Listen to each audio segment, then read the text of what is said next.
course I did. You didn't send me. You're not. You're on my list. Anyway, I'm here. Thank you. Did you have any chance to talk to Jerusalem Library? I did, and they said they'll get back to me. Oh, But they able to move it.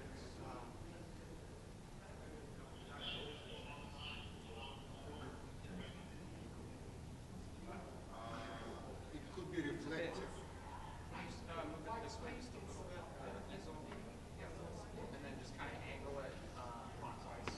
Yeah, because otherwise it would be really reflective, and it is reflective. Look, it's under the light.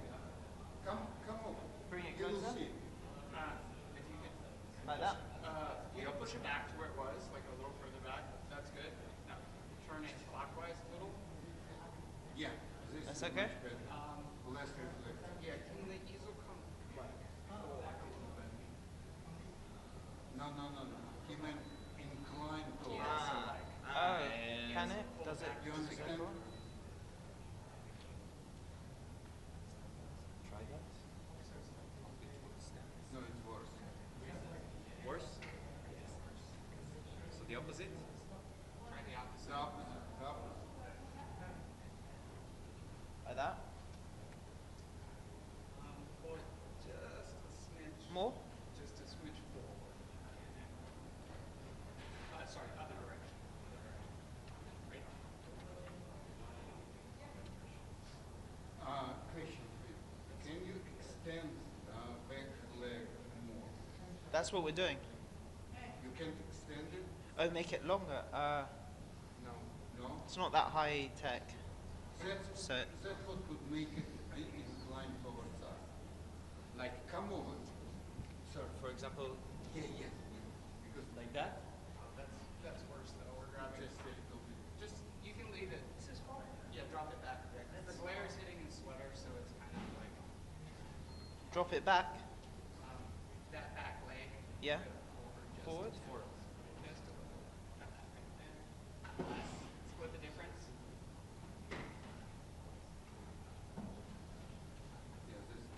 Yeah? That'll work. Okay. And then when the ambassador speaks and his guest is here, when the camera's facing this, will this also be in shot? Would you like it to be in shot? Yeah. Yeah, that would be great. Thank you. Where's the guest gonna stand? The ambassador will speak first. I'll introduce them both, and the ambassador will speak, and then she will speak. So they'll both take turns Okay. at the podium. That's fine. Just whenever one of them's not speaking. If To they be on this side. Yeah. And then even if they're on this side, will that camera capture all of this or just the speakers? Probably the speaker and that, and then when they're done referencing, it'll go just to the speaker. Okay.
Good morning.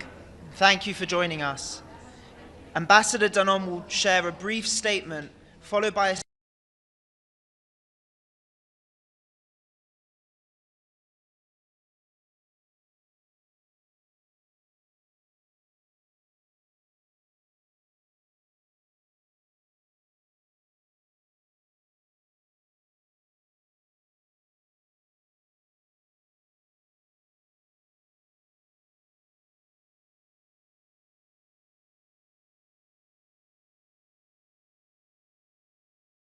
but 55 days in captivity. He's still underground.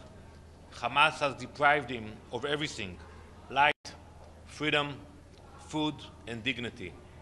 Ilana is here today to speak for those who cannot, for the men, women, and children Hamas has beaten, humiliated, and brutalized, for the families torn apart, for our brothers and sisters still trapped in the terror dungeons. Hamas embarked on a campaign of terror. They used rape as their tactic, torture as their method, kidnapping as their strategy. These are unspeakable crimes against Israeli civilians and foreigners, planned and celebrated by Hamas. Ilana's words carry the truth the world tried to doubt. Today, there is no excuse. The report on sexual violence in armed conflict has confirmed what we have always known. Hamas used sexual violence as a weapon of war. The time for hesitation and denial is over. So our message is very simple. Blacklist Hamas now, designate them as the terrorist organizations they are, believe survivors, protect the living, prevent the next atrocity. We are paying a heavy price in our fight against these monsters. I am sure today the Council will discuss the false allegations of famine in Gaza. I will counter that defamation, but we will never forget our unshakable goals: to eliminate Hamas, to bring Matan home, to bring them all home. Thank you. I would like to invite Ilana to share a few words.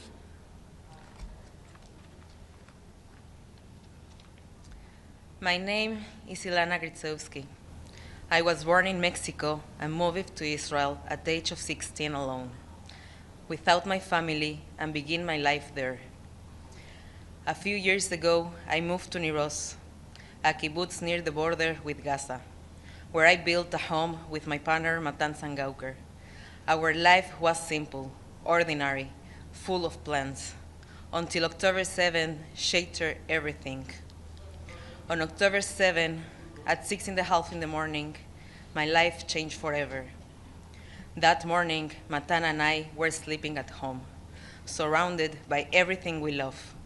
Within minutes, terror was upon us. We wake up to sirens, like every time before, without imagining that this time it was not just sirens.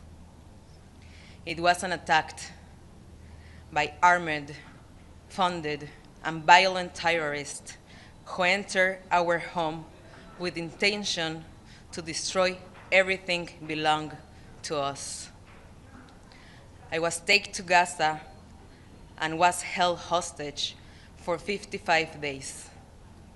I never knew what to expect.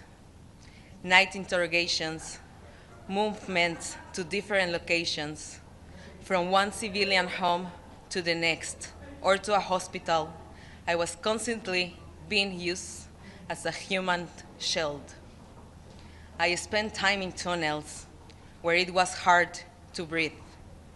The air was stiff, there was no light, and walking was nearly impossible. They took away my humanity, piece by piece. Each time they moved me, telling me I was going to my way home. They were ready to keep us alive, only to explode us even more. I spent entire days starving and hungry. Every little thing I ate couldn't keep it down. I felt that I don't have not strength left to fight. I did not know if it was day or night, if I was going to survive or die. And these were the moments when I developed deep post-trauma, the feeling that you can feel safe, that my life isn't mine, that my body is disconnected from my soul.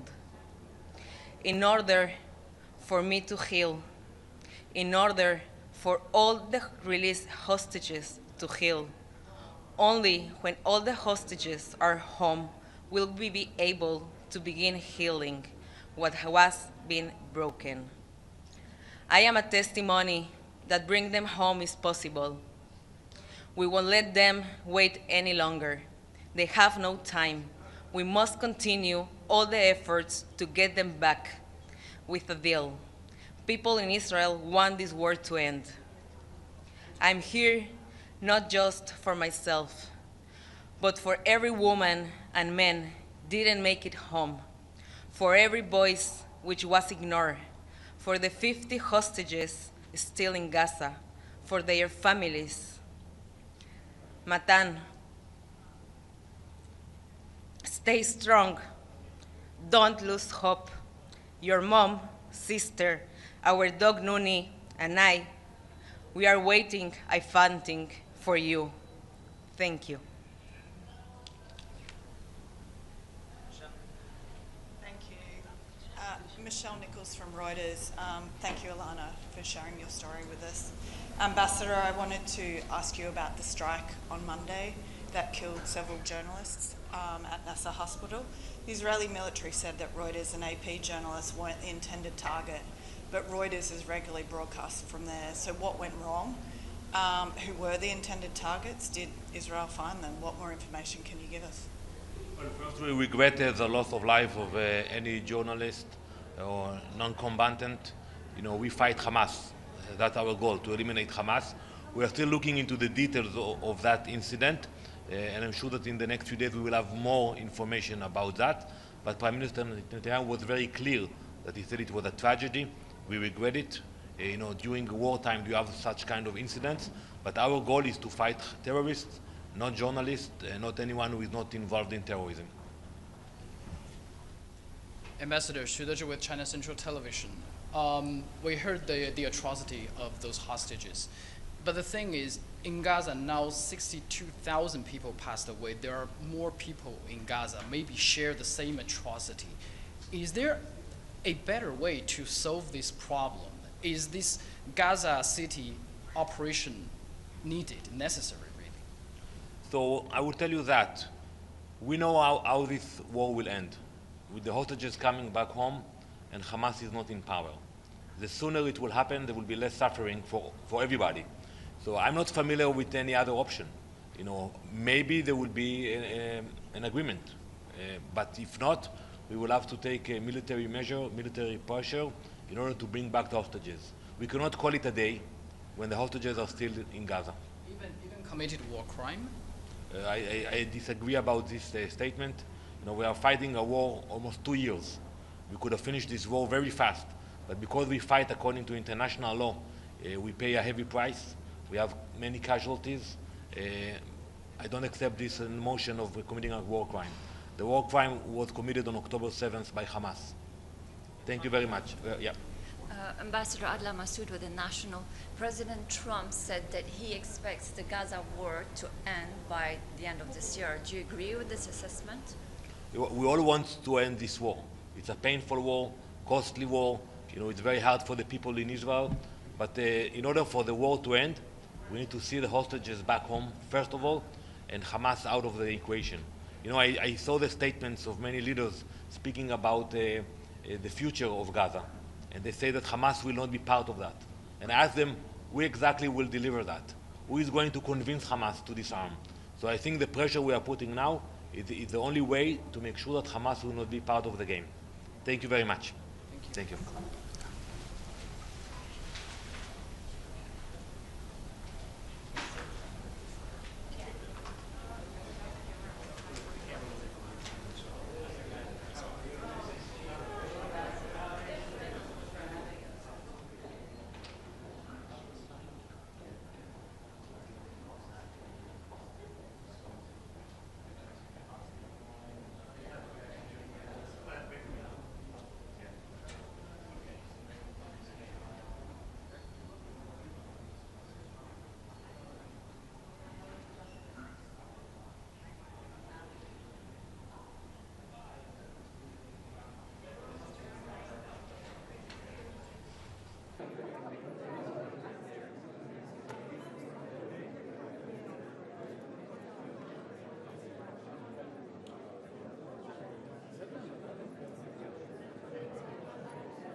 Declaro abierta The 9,987th meeting of the Security Council is called to order.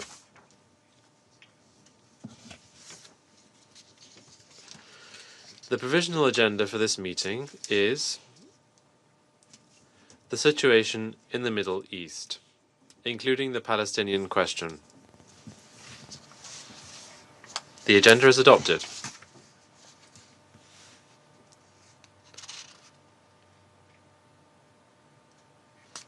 In accordance with Rule 39 of the Council's Provisional Rules of Procedure, I invite the following briefers to participate in this meeting. Mr. Ramiz Alakbarov, Deputy Special Coordinator for the Middle East Peace Process, United Nations Resident and Humanitarian Coordinator. Ms. Joyce Msuya, Assistant Secretary General for Humanitarian Affairs and Deputy Emergency Relief Coordinator. Ms. Inga Ashing, Chief Executive Officer of Save the Children International, and Ms. Ilana Grisevsky. It is so decided.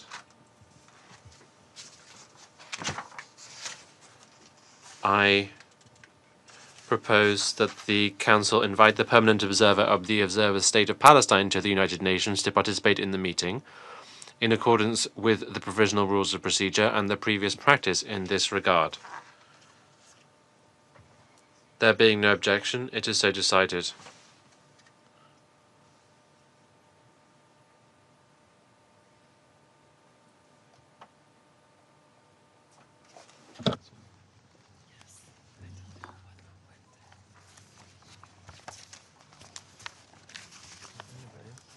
Israel. De conformidad con el artículo 30.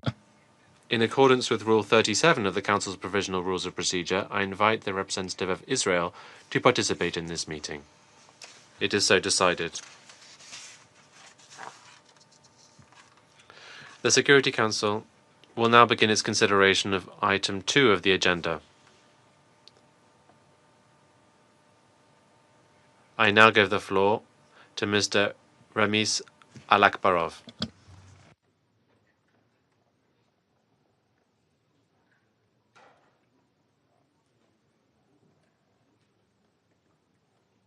Today, the world looks on in horror as the situation in the occupied Palestinian territories continues to deteriorate to the level not seen in recent history.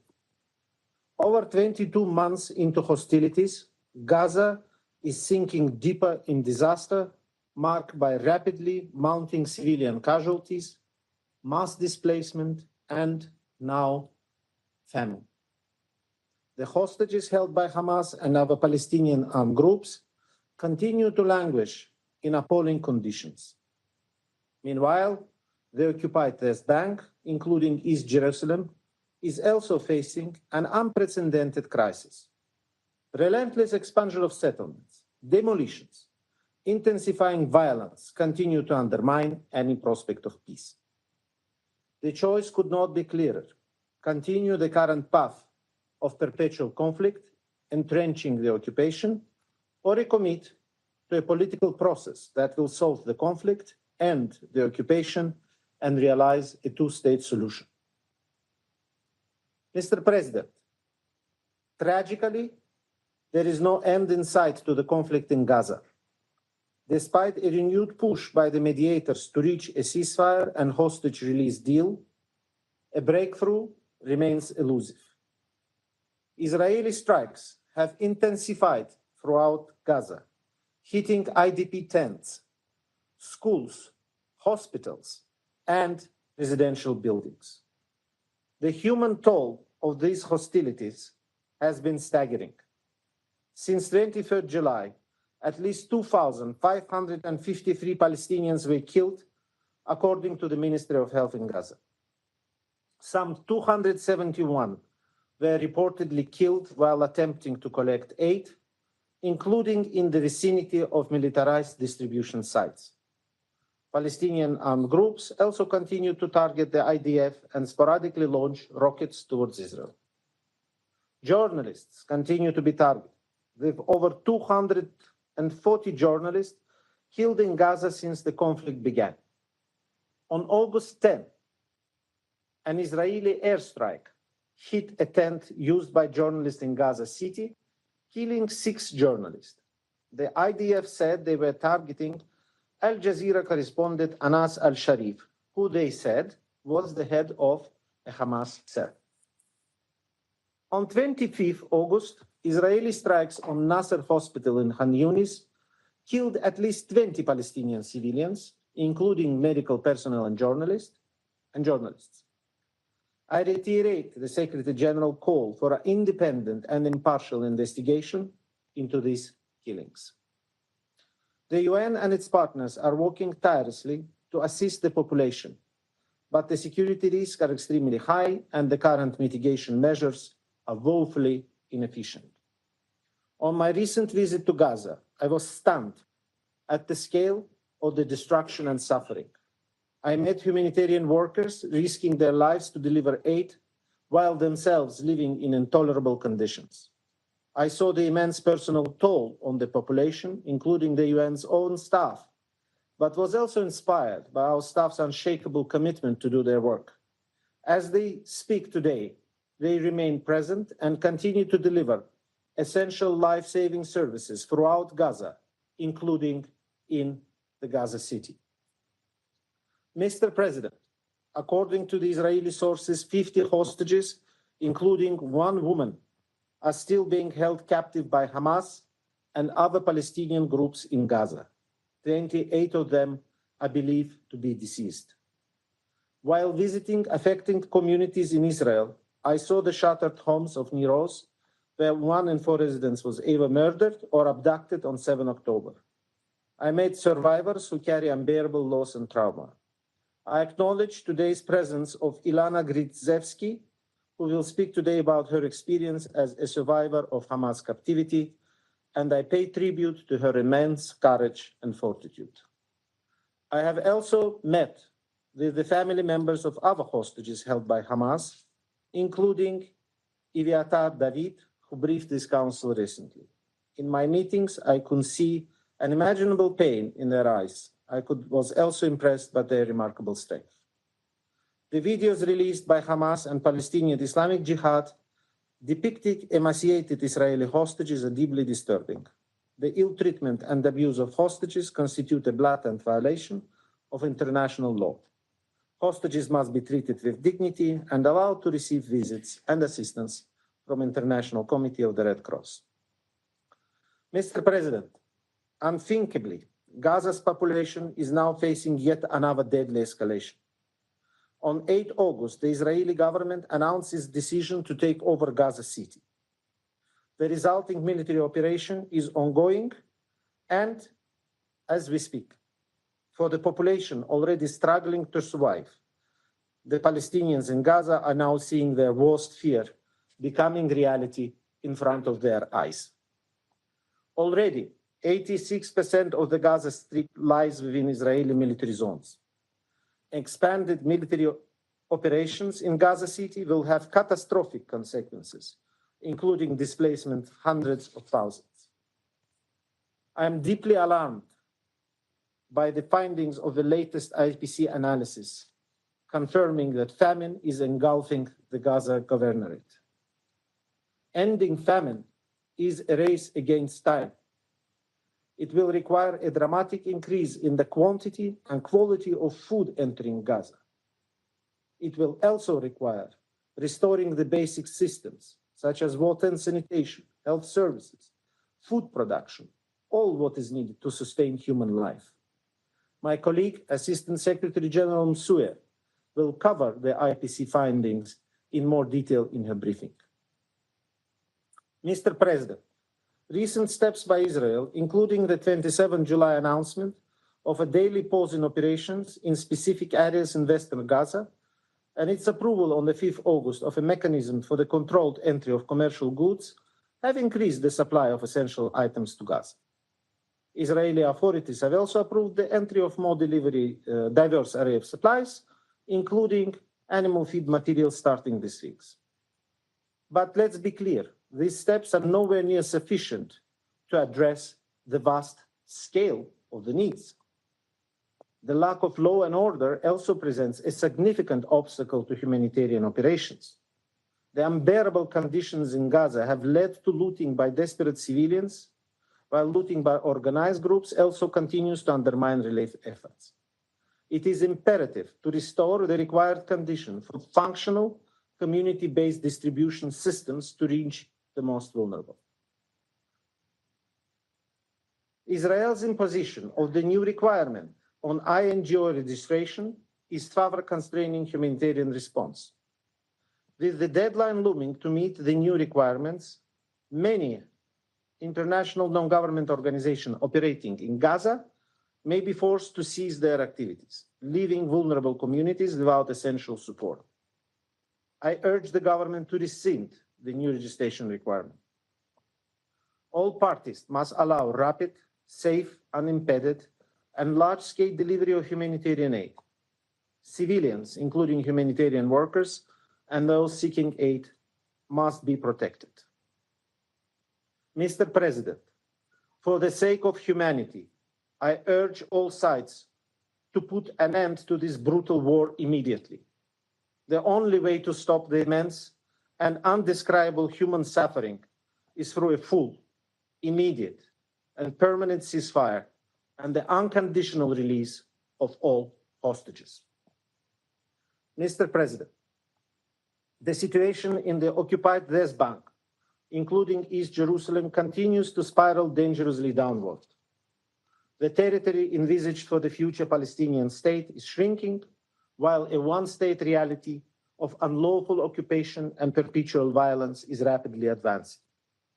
During the reporting period, Israeli security forces continued operations in northern cities and refugee camps.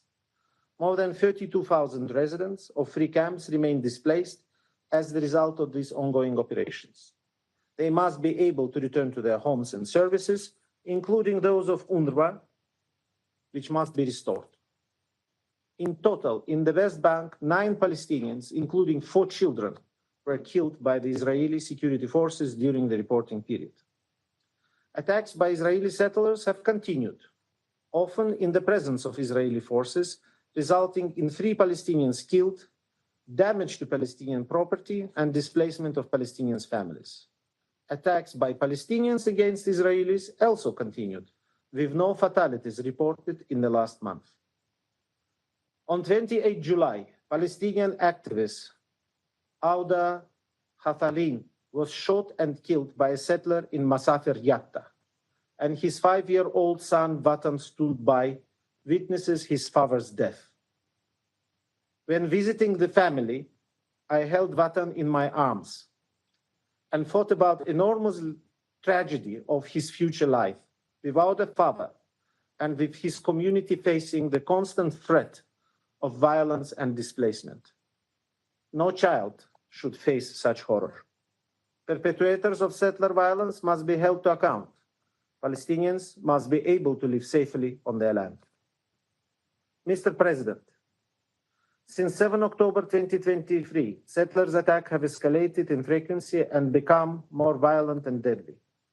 These attacks have increasingly led to forced displacement. Frequently, settlers then move into areas that were fully displaced and establish outposts with the acquiescence of Israeli authorities. This leads to further settlement expansion and consolidation of Israeli control. Corresponding government decisions are fast-tracking settlement expansion, including in the most highly strategic areas. On 20th August, the Israeli High Planning Committee approved a plan on the construction of more than 3,400 housing units in the area EU1. If implemented, the move would effectively see a connection between the northern and southern West Bank. As such, it would undermine the possibility of a viable and contiguous Palestinian state. I urge Israel to immediately seize any steps towards construction in E1 area and recall that all establishment of settlements violates international law.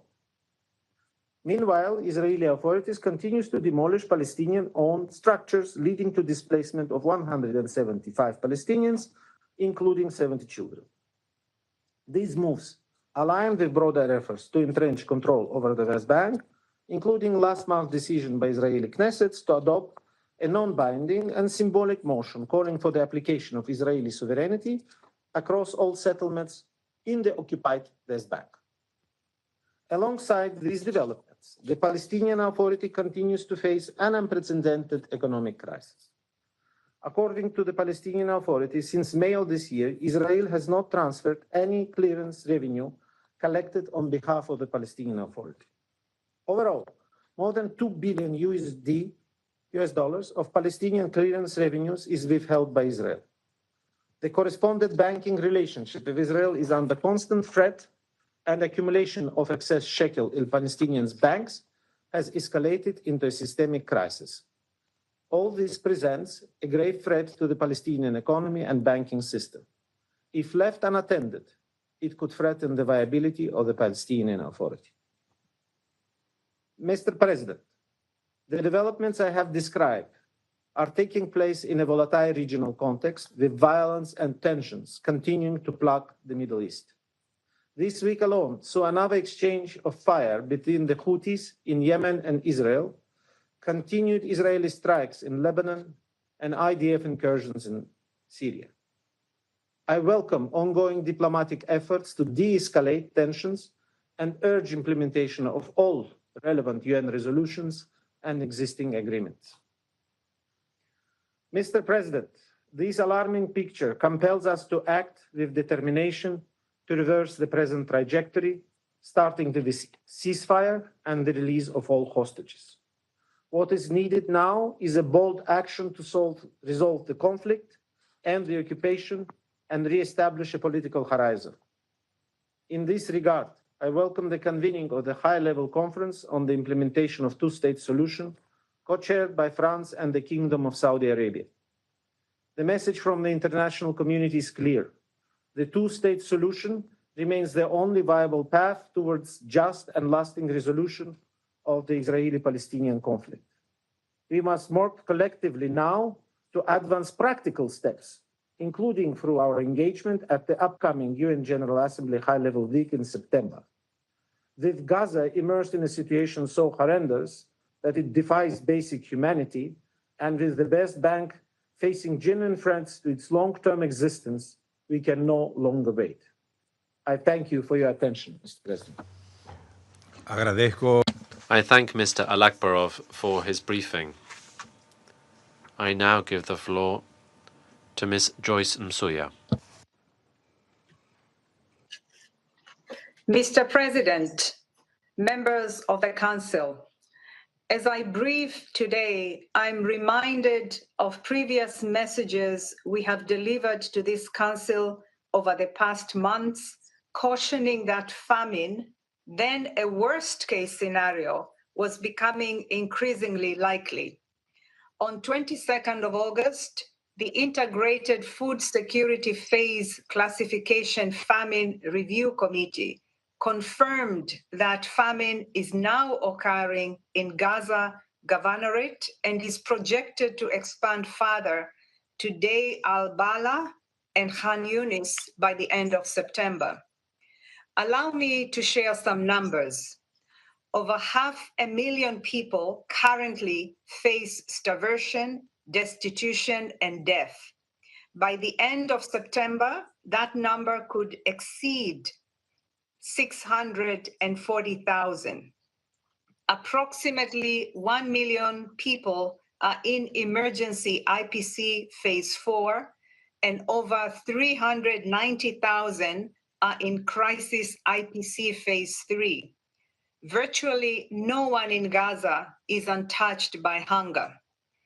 At least 132,000 children under the age of 5 are expected to suffer from acute malnutrition between now and mid-2026. The number of those at risk of death among them has now tripled to over 43,000. For pregnant and breastfeeding women, that number is predicted to surge from 17,000 to 55,000. My colleague from Save the Children will speak in greater depth on this.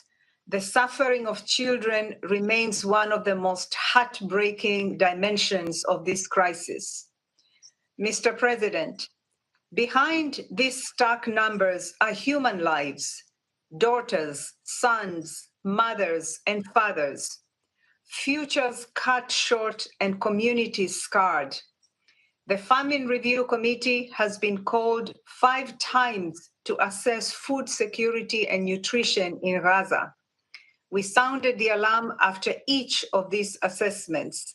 We also reported to the Council twice under Resolution 2417 on conflict and hunger, first in February 2024 and again in June this year.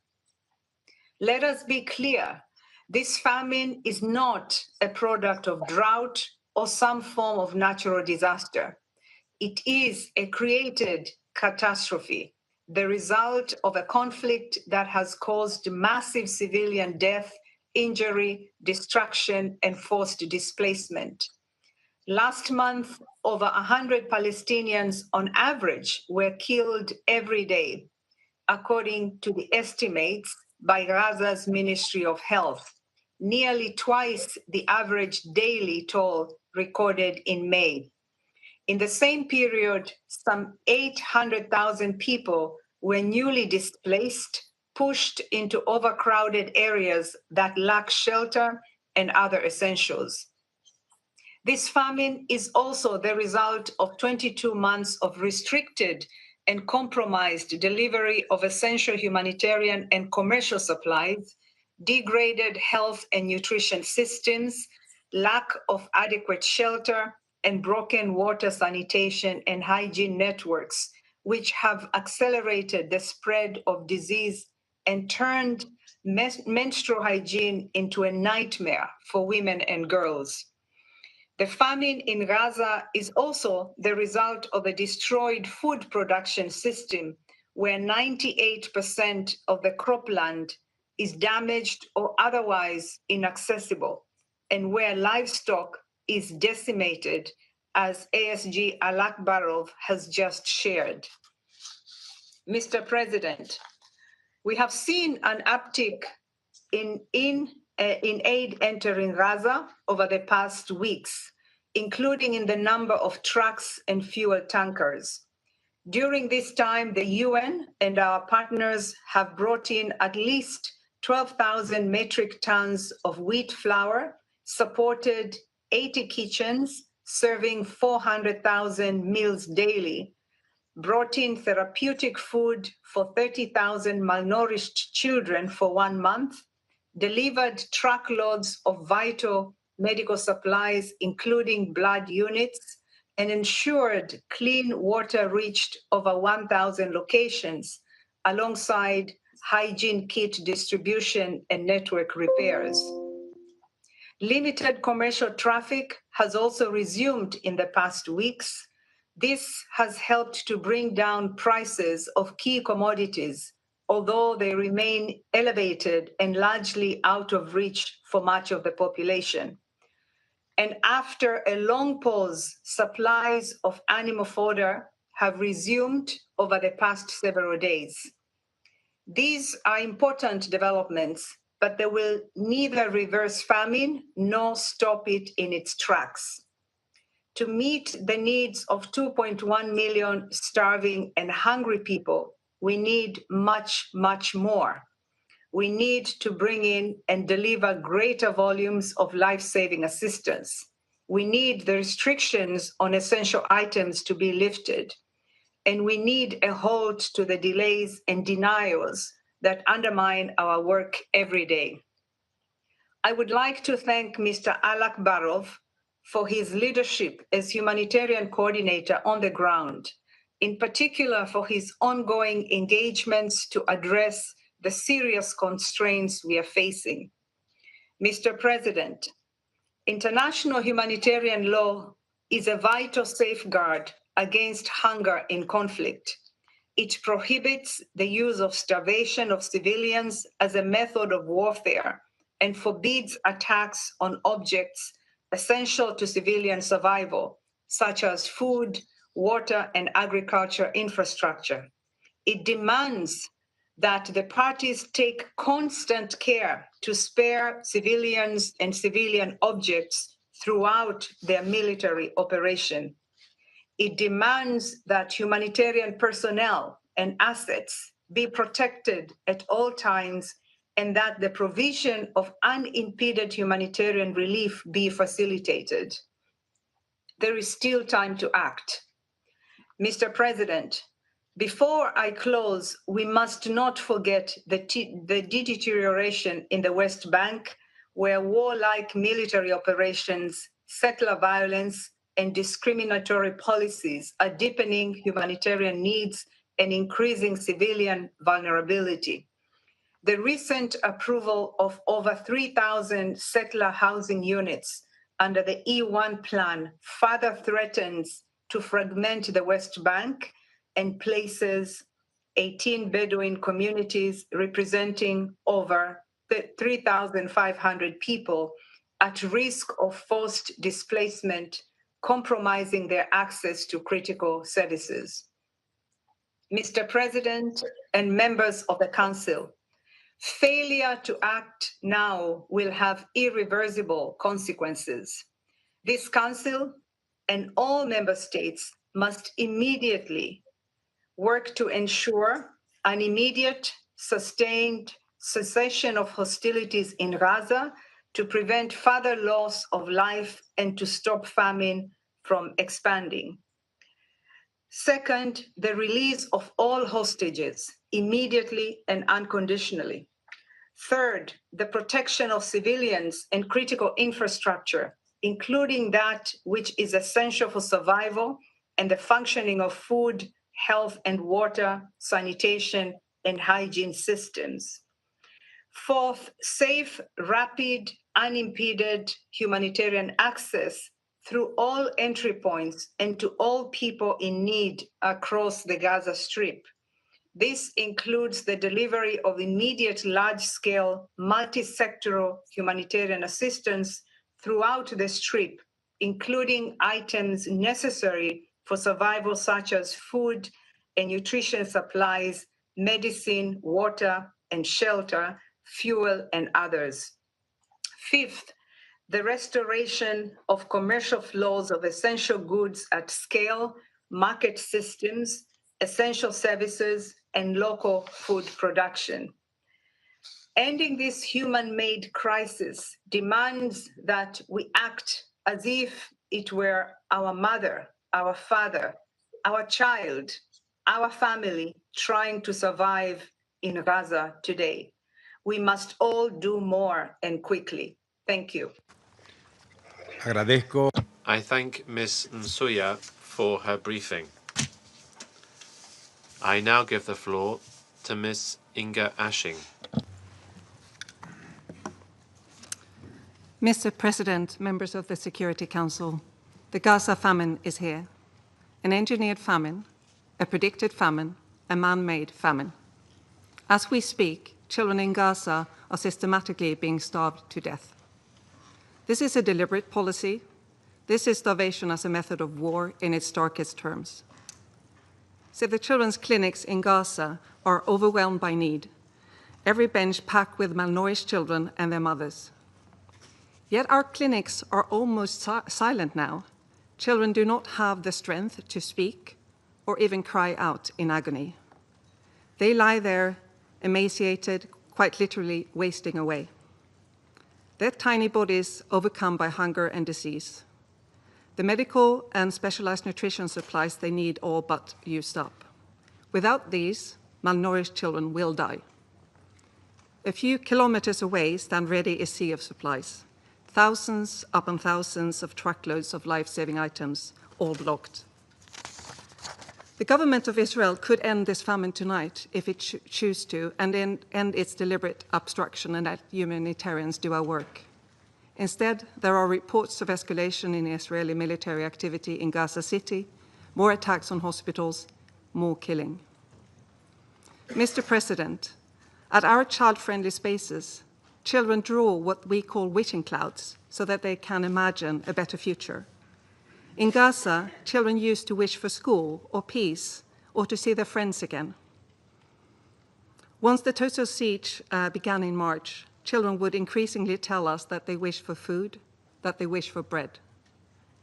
These past few weeks, more and more children have shared that they wish to be dead. One child wrote, "I wish I was in heaven where my mother is. In heaven there is love, there is food and water." Children are being killed in Gaza by bombs, bullets, and now starvation. An entire generation at risk of being wiped out. Every decision maker in every capital in the world, everyone in this room, has a legal and moral responsibility to act to stop these atrocities. Famine means that there are no more breaking points and no more alarm bells. It is the worst case scenario. We told you this was coming, loudly and clearly. It has been constructed by design for 2 years. Famine is a technical term. It is determined by an independent, globally respected body known as the IPC. When there is not enough food, children become acutely malnourished and then they die, slowly and painfully. This, in simple terms, is what famine is. By measuring a child's weight related to their height and their upper arm to assess the amount of body fat and muscle they have left, we can objectively measure in real time the slow descent into the horror of starvation. The lives of at least 132,000 children under the age of 5 in Gaza are now at risk of acute malnutrition. This number has doubled since May 2025. Every other indicator confirms the IPC's assessment. In the first 2 weeks of August, well over half of pregnant women and new mothers screened at Save the Children's clinics were malnourished, 7 times higher than before the siege began in March. We have since run out of this supplement designed to prevent pregnant women and new mothers becoming malnourished. Mr. President, this is the predictable results of a policy of a sustained siege on food, medicine, and fuel. This month, over 100 aid organizations called for an end to the weaponization of aid in Gaza. These NGOs have worked in the occupied Palestinian territories for decades and are trusted and experienced. Israeli authorities have rejected requests from dozens of NGOs to bring in life-saving goods to Gaza and have tied continuous operations to new registration rules.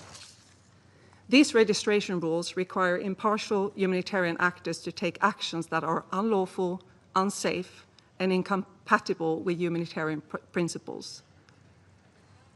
The result is a further obstruction to unhindered, principled humanitarian access. Children in Gaza do not need so-called creative solutions, not airdrops that deliver almost no aid while occasionally hitting and killing civilians, nor creating inhumane militarized distribution systems where hundreds of civilians have been killed seeking food, forcing those who survive to choose between being maimed and humiliated collecting scraps of food or watching their loved ones waste away before their eyes. Families we support increasingly refer to these distribution points as the jaw of death. Instead, children in Gaza need member states to take action. The endless violence, cruel and illegal siege, block on the UN-led humanitarian system, mass killing of humanitarian workers, ban on UNRWA, and obstruction and threats of deregistration against NGOs are driving the humanitarian catastrophe, which in its turn is causing famine. Independent entities mandated to conclude and determine whether atrocity crimes and war crimes are taking place have done so. In addition, grave violations against children are being committed at an unprecedented rate across the occupied Palestinian territory, according to the Secretary General's annual report. The overwhelming majority were perpetrated against Palestinian children, though there are violations against Israeli children too, including children being taken hostage. Every child has the right to survival, to safety, and to a future. Any violation is a breach too far. Violence in the West Bank have been escalating at an alarming rate. Children face home demolitions, displacement, harassment, and intimidation by Israeli forces and settlers, including on the way to and during school. The mental health toll this has on their still forming minds is devastating. Save the Children is particularly alarmed by the detention of Palestinian children in the Israeli military detention system, which is a long-standing child rights crisis. No child should ever come in contact with a military court. Yet Palestinian children are the only ones in the world who are systematically prosecuted in military courts. These courts do not meet international juvenile justice standards. It is an abusive, inhumane system where children consistently report being physically, emotionally, and sexually abused, humiliated, and starved. Children held in this system must be released immediately to prevent further harm and protect them from practices that could amount to torture. The military detention of Palestinian children must end. There must be accountability for all crimes committed against children, against civilians, and hostages. Mr. President, children in Gaza urgently need the following: an immediate and definite ceasefire and the release of all children deprived of their liberty, including hostages and children held in military detention. The government of Israel must lift the siege and let the aid flow. The only way to achieve this is through unimpeded UN-led coordination. Member states must take action, support accountability mechanisms, end armed transfers, refuse to fund militarized aid schemes, do not risk complicity in atrocities. Members of the Security Council, I would like to conclude by explaining briefly what malnourishment and starvation means for a child. After one day without food, children begin to change. They suffer a loss of energy, concentration, and become upset. After several days without nourishment, their body starts to degrade. Their bodies begin consuming their own fat to survive. They lose their appetite and become unable to focus. After 2 weeks, the process accelerates and their small bodies rapidly deteriorate. Heart, liver, kidneys weaken, infections spread with ease as their immune system collapses. They become vulnerable to diarrhea, pneumonia, sepsis. At this stage, there is no fat left, so the body begins to literally consume itself, slowly, painfully eating the muscles and other vital organs. Belly swell and skin becomes fragile. At 3 weeks, the process of starvation has reached its final catastrophic phase. Children get lesions on their eyes and they go blind. Their hair fall out, organs shut down. Unable to move or speak or cry out, they draw their last breath. Those who do get urgent nutrition and medical support often grow up stunted. A stunted child will likely have impaired cognitive development, a weakened immune system, and increased risk of chronic diseases. Babies born to malnourished mothers are likely to be forever smaller themselves. Many effects of famine cannot be reversed. The death and loss, the physical and mental harm will last lifetime and even generations. In the words of a nutrition nurse who works in one of our silent clinics, she said, "Hunger is written on the bodies of our children, a constant reminder that survival itself has become uncertain in Gaza." For almost 2 years, the international community has failed to protect Palestinian children. Until you choose to act, this is the fate you are guaranteeing a generation of children in Gaza. Inaction is a choice. Indecision is complicity. Children have reached their breaking points. Where is yours? Thank you. I thank Ms. Ashing for her briefing. I now give the floor to Ms. Ilana Gritsevsky. Mr. President, members of the Security Council, ambassadors, estoy hoy aquí. I am here today, before you, not just to raise my voice, but also for those who are not able to be here today. Those who have still being kept hostage or those who were brutally assassinated. My name is Ilana Gritsevsky. I was born in Mexico into a Jewish family, profoundly connected to Israel. My home was always full of traditions and customs linked to Israel. One of my memories of childhood is to understand the work undertaken by many international organizations such as the UN and UNICEF. When I was in school, we always proudly promoted the values that I had learnt from the institutions. However, I'm now here, and I'm wondering, where were these organizations when I needed them most? I made Aliyah to Israel by myself. That decision was driven from my need to feel safe. Safe in a country which is free of danger from delinquents and cartels. A country where I can feel connected to my people, its culture, and have a future. Leaving everything behind wasn't easy, but I knew I was on the right path. Near us, a kibbutz near the border with Gaza, I built a home with my partner, Matan Sangauker. Our life was simple, ordinary, full of plans. I owned a bakery, and later I was a manager of a greenhouse. Until October 7, shattered everything.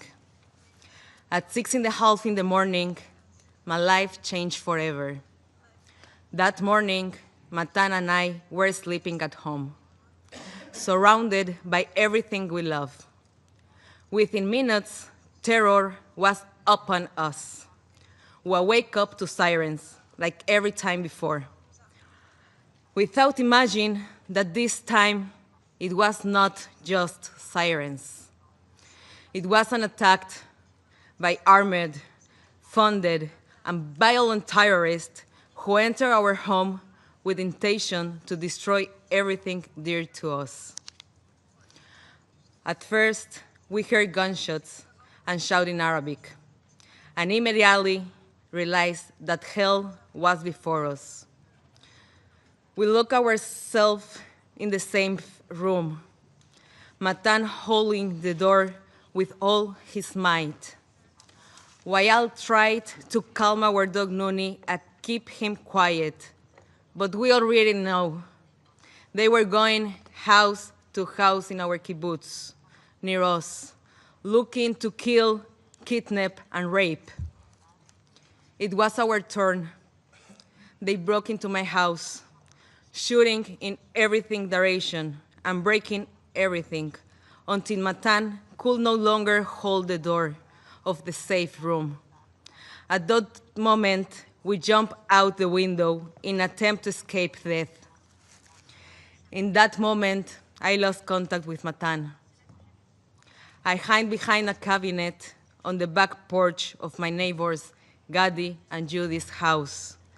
Gadi Haggai and Judith Weinstein Haggai, like so many others in Iros, were murdered on October 7, and their bodies were taken into Gaza. Slowly, I hear the sound of dry lives breaking and the shout of terrorists approaching. And then they grabbed me by my hair, hit me on the stomach, causing me lose my breath. They dragged me across the floor, lift me, and throw me against the wall. They put guns at me, tried to fill me with my phone. I raised my hands, told them I was Mexican, begging them not to hurt me, not to rape me, not to shoot me, just let me go. The only thing I could think was why my family have to see me end my life like this. The terrorists beat me, humiliated me, touched me all over, threw me on the motorcycle, and took me to Gaza. I saw Niros, the place where we built our life, turned to ash. On the way to Gaza, when they start to touch me and sexual abuse me, I passed out physically and mentally. I couldn't handle it anymore. I guess my body prefers to shut down. They keep beat me because for them I was a prize. I wake up in a storm rain house, lying half naked on rocks, surrounded by Hamas terrorists. I had to beg not to be raped. I'm telling them I was on my period. At first, they didn't understand if I was on my period or I was pregnant, but nevertheless, that made them leave me alone. They threw me a hijab, a dress, at me, and ordered me to get dressed. I didn't know exactly what had been done to my body in those last minutes when I was in condition, but my soul already knew nothing will be ever the same. I was suffering for a fractured jaw, a broken pelvis, ear damage for explosion, and a burn leg. One of the first day, many people came to see me, to play main games. One of them fixated on me. He told me I would never leave, that I was beautiful, that we were going to marry and have children. Even if there is a deal, I will not be released. He handed me with his gun, told me to play with it, and stole all my jewelry. The next day, around noon, they brought me another hostage from Niros. That gave me strength. I realized I wasn't alone. We looked out for each other. After a week, our wars told us that the IDF is going to attack the house, so we need to move to a different place. I found myself walking through the Gaza streets, holding the terrorist's hand as if I were his wife. When we arrived at the other apartment, all of the neighbors came out to see the new prize. They knew exactly who we are. We stayed there for only one day and moved again. This time, they took us to a dirty house full with cockroaches. We slept on the floor with a thin mattress that wasn't a really mattress. We spent over 14 days there with barely any food, almost no water, constant psychological terror, no basic human or humanitarian needs, such as medicine, showers, hygienic products. In 55 days in captivity, I lost 12 kilograms, which is around 24 pounds. They did not give me any medicines. No doctor came to see me, even though I told them that I was suffering from colitis and anemia. The terrorists dedicate everything, where we call talk, where we call go to the bathroom, when we call get up. They wake up us in the middle of the night for cruel interrogations. From the moment I was captured, the wars were with me all the time. They did not wear Hamas uniforms. They dressed like civilians. They told me that one of them is a math teacher, and the other one is a lawyer. For 50 days, they made me sure I could not escape. They told us all the time that we would be hostage for 5 or even 10 years. When it was time to eat, they took a lot of food to their room that they have meat, rice, and vegetables. At the same time, they left us with our meal, which contained sometimes as little as 10 chickpeas or a piece of dry flat bread, which wasn't always well cooked. About 4 days before my release, someone knocked on the door. We wake up terrified, thinking weren't going to be included in the deal. But they came to tell us we were going home. They changed our clothes, moved us, and prepared us to leave. But it was a lie. They transferred me to a hospital. Now I know it was the Nasser hospital. They look us through the back entrance and walk us past all the civilians. In the hospital, there was an area which was closed off and used only by Hamas. With an armored ward, they look us in a room where we meet the third hostage. The next morning, around 10 a.m., they told us again that we are going home. They moved us on another room and made me undress to check I have no surveillance device on me. Later, they briefed us, checked us, gave us supplies, and told us to get into a car waiting outside. But instead of taking us to freedom, they take us to a tunnel. There we see more hostages, some of whom were my friends from my kibbutz near us. I saw Eitan Oren and David Cunyo there, who still remain in Hasson Hamas. It was only then, in the tunnels, after more than 50 days, that I found out that my boyfriend Matan was also a hostage, just a short distance away, but I couldn't reach him. I begged to the terrorists to let me see him. They said later, and made me do different things, such as clean the kitchen to make me think that after that they will let me see him. Later, never came, and did not get to see Matan. The next day, they told me I was leaving. I refused. I wanted to see Matan. I knew that if I would leave, my soul will remain there in Gaza. But they didn't let me stay. So I left with a hole in my heart. I promised my friend I will do everything in my power to bring them home. And now I'm keeping that promise. People see my face and think I'm free. But freedom is not a switch you can turn on and off. Trauma doesn't vanish once you are released.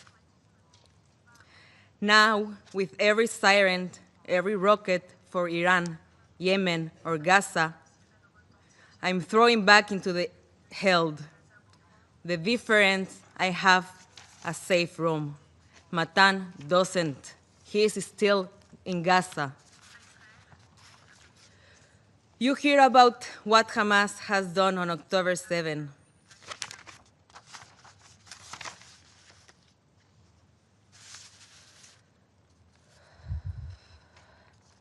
Women were raped, abused, and humiliated, and the world chose silence. Why is our pain treated as less? Why our histories questioned, denied, erased? I am here not just for myself, but for every woman and man who didn't make it home, for every voice which was ignored, for the 50 hostages still in Gaza, for their families. I'm calling on human rights groups and everyone who claims to care, stand with us, speak up, demand the truth, because silence is betrayal. Matan, stay strong. Don't lose hope. Your mom, sister, our dog Nuni, and I are all waiting for you. También estoy aquí. I am also here. I am also here today as a Mexican woman, because that's where I was born, where the cartels kill and torture people. They call them as they are. Terrorists, criminals, delinquents.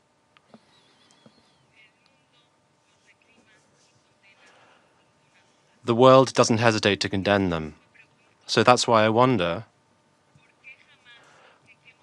why Hamas, who burn children alive, rape women, and mutilate bodies, kidnap children and adults, why are they not condemned in the same way? Why is Hamas considered differently? Why is it not considered the terrorist group that it is? Why are Jewish victims questioned, and why are our accounts questioned when others are immediately believed? This is a double standard, and it's hypocritical. It's not just hypocrisy, it's betrayal. Of the Council, do not turn away. Do not look for excuses. Do not allow political divisions to silence the voices of victims. Use your influence, your power, your responsibility to demand the unconditional release of every hostage. No tomorrow, not in some distant future, but now. We need to make a deal. People in Israel want this war to end. Bring them home. Bring Matan home. Bring all of them home. Only then I will be able to begin to heal. Only then can the hostages' families begin to heal. Only then we will begin to believe again in the values that the Council was created to uphold. Mr. President, Excellence, I was released after 55 days, but my soul remains in captivity with Matan and all the hostages. Until they return, no one of us truly free. Thank you so much. Agradezco. I thank Ms. Gritsevsky for her briefing. I will now give the floor to those council members who wish to make statements. I give the floor to the representative of the Republic of Korea. Thank you, Mr. President. I would also like to thank Deputy Special Coordinator Ramiz Allah-Kubarov, ASG Joyce Umsuya, and Ms. Inger Ashing of Save the Children International for their briefings. In particular, I would like to thank Ms. Ilana Gruchevsky for her courage and sobering testimony, and I do sincerely hope a swift and safe return of her partner, Matan. Mr. President, earlier this week, the entire world witnessed yet another killing of medical staff and journalists by attacks of the IDF, directly targeting a hospital. As Secretary General Guterres pointed out, I quote, "These latest horrific killings highlight the extreme risks that medical personnel and journalists face in Gaza," I unquote. We are gravely concerned with the repeated pattern of attacks and incessant killings of civilians, medical staff, and journalists. We note the IDF's confirmation of the strikes and its intentions to launch an immediate inquiry. However, a mere inquiry is not enough. Since the war broke out, we have witnessed a series of investigations resulting in no concrete measures. Thus, we call for transparent and independent investigation on all possible violations of international humanitarian law, as well as full accountability for all violators. Mr. President, far too many innocent people have been killed in this war, sparked by the terrorist attacks by Hamas on October 7th and Israel's massive military attacks. And another alarm was sounded by recent media reports that Israel's classified military database identified less than 20% of the fatalities in Gaza as members of Hamas and other militant groups. Yet even before these reports, we already knew through numerous statistics, daily reports, testimonies, and video clips, the scores of innocent civilians, including women and children, and aid seekers are being killed every single day. Thus, we reiterate our strong call for the protection of civilians by all parties in accordance with international humanitarian law. Humanitarian workers, medical staff, and journalists must be protected. And we call on Israel to allow international journalists to enter Gaza and report back with accuracy what is happening there. Mr. President, we are also deeply dismayed by the recent IPC report confirming the famine already happening in Gaza. As USG Tom Fletcher mentioned, it is unconscionable that a man-made famine is happening now in the 21st century, despite so many warning signs. We call on Israel to immediately lift all restrictions against the entry and distribution of humanitarian aid. We are aware of elevated efforts to expand delivery of aid inside Gaza, including the airdrops. But as repeatedly pointed out by the UN, the ceasefire earlier this year proved that the dignified distribution of aid on the ground by the UN and its partners is the most efficient way. Having said that, we reaffirm our strong support for the humanitarian system and relevant agencies, including the OCHA and UNRWA.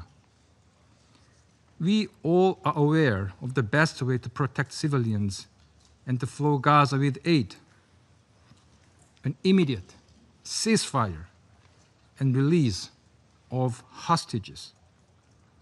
Expanding military operations, including an attempt to take control of Gaza City, will only exacerbate the humanitarian crisis in Gaza.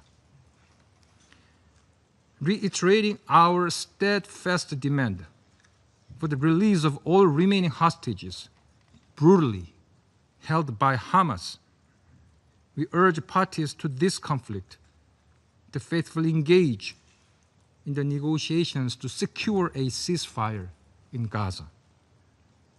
And we continue to believe in the tireless efforts by mediating countries including the US, Qatar, and Egypt. Mr. President, while our attention is mainly focused on the horrific tragedy in Gaza, we must not lose sight on the worsening situation in the West Bank. The decision by the Israeli government to resume the construction of the E1 settlements is of major concern.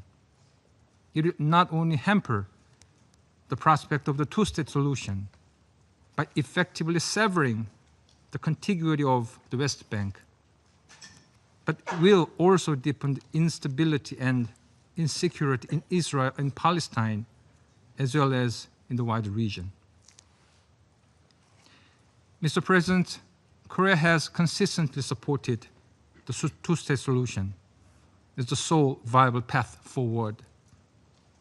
The advancement of this project will be an existential threat to this aspiration. We thus call on the Israeli government to reverse its decision. Any other unilateral actions that are in violation of Resolution 2334, including settler violence, demolition of homes, displacement of Palestinian civilians, and provocative actions must also stop. We hope that enhanced efforts by the international community to revive the prospect of the two-state solution will soon pave the way toward a secure future for the Middle East based on the harmony and coexistence. I thank you, Mr. President.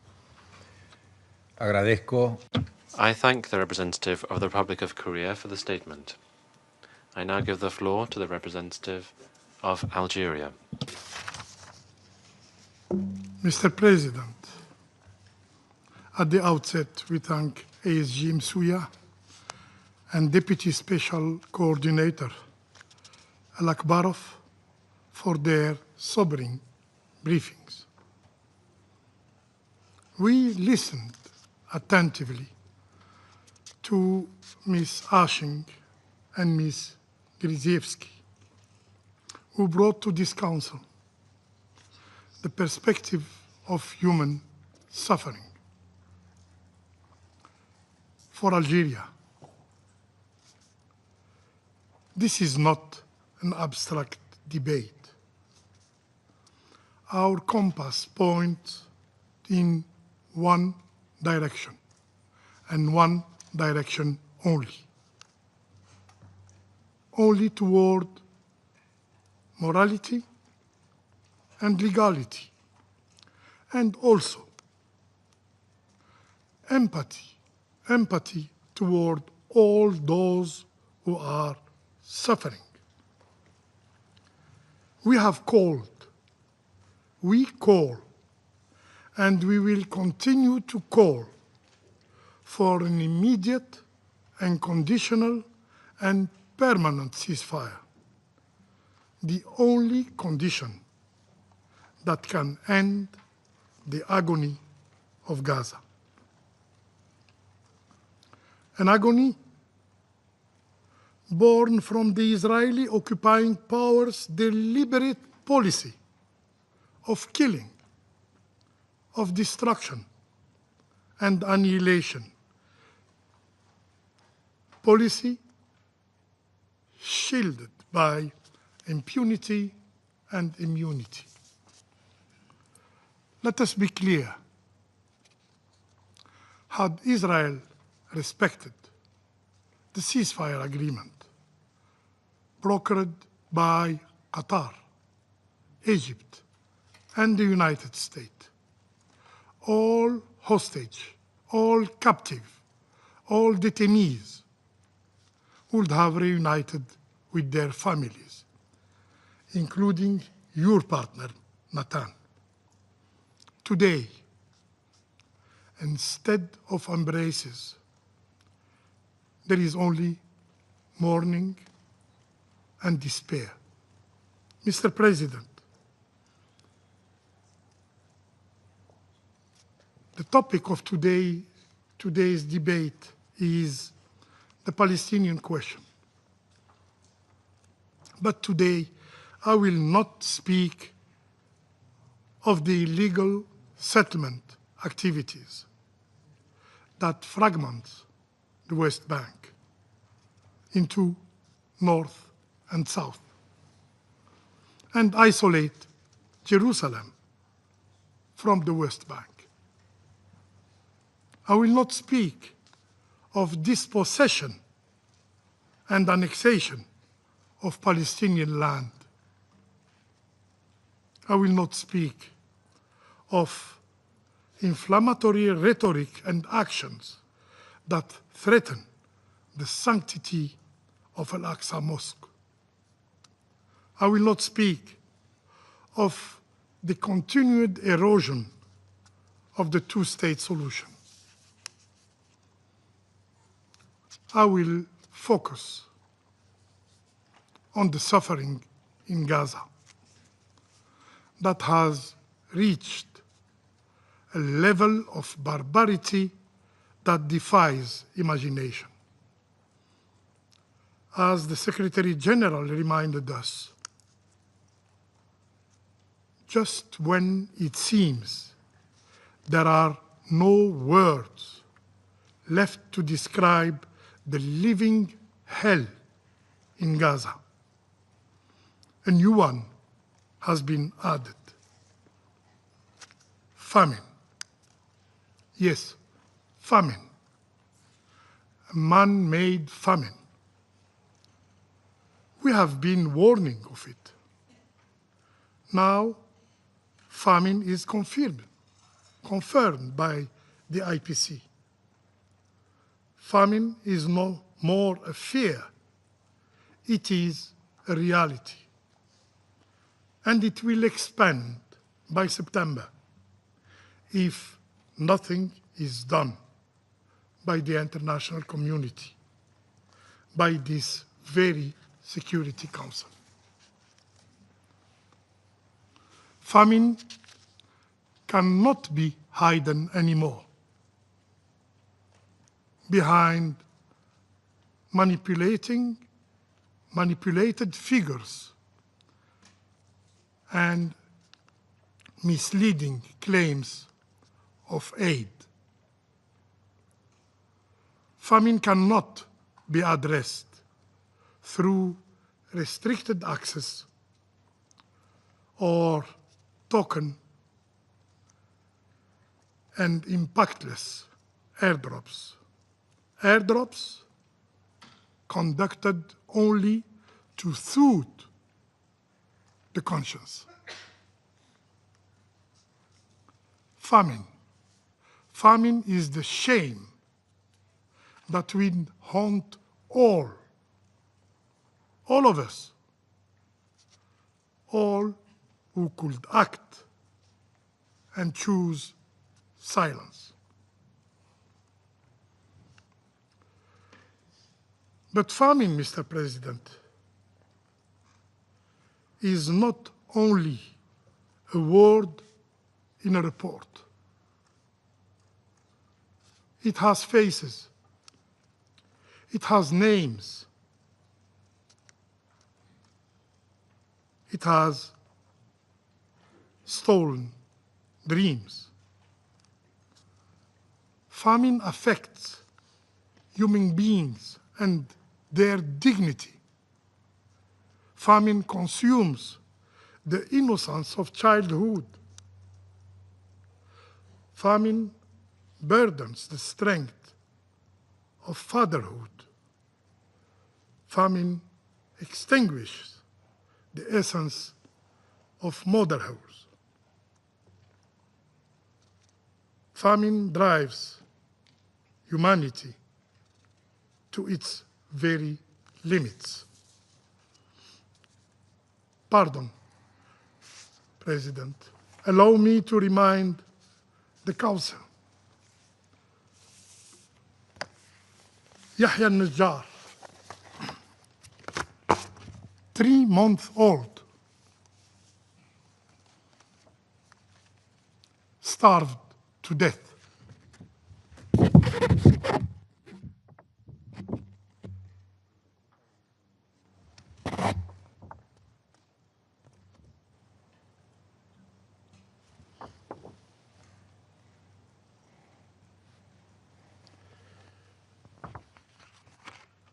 His mother, words cut deeper than any statistic.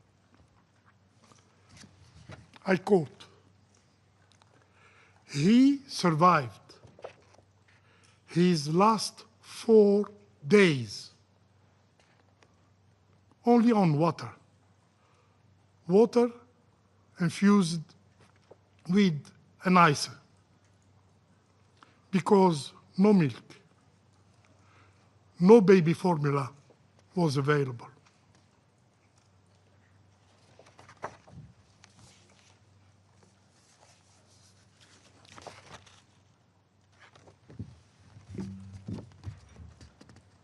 Yazan Abu Ful, 2-year-old. He is still alive.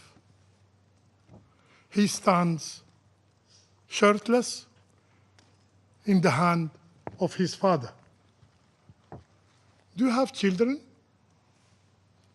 Do you have grandchildren? Imagine being Yazan's parents, empty of despair,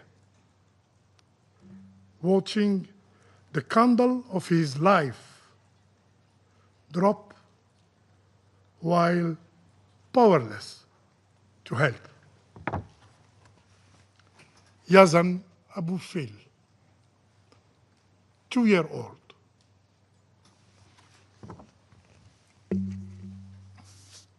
Mr. President, this is the reality. This is the grim reality that the Israeli authorities want to conceal.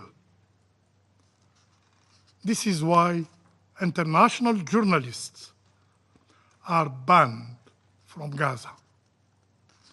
This is why Palestinian journalists are deliberately targeted and assassinated. 245 of them have lost their lives. Late August, the IDF, Israeli Defense Forces, deliberately killed 6 journalists. They carried nothing but the word, but the image, and they raised nothing but their voices. The world, this very Security Council, did nothing after this crime. And so, the Israeli occupying power repeated the same pattern. This Monday, the day before yesterday, at Nasser Hospital, 5 more journalists were killed, were assassinated. Among them was Maryam Abu Daqqa, a young, a beautiful mother. She was 33 years. Her armor was her press vest. Her weapon, a camera.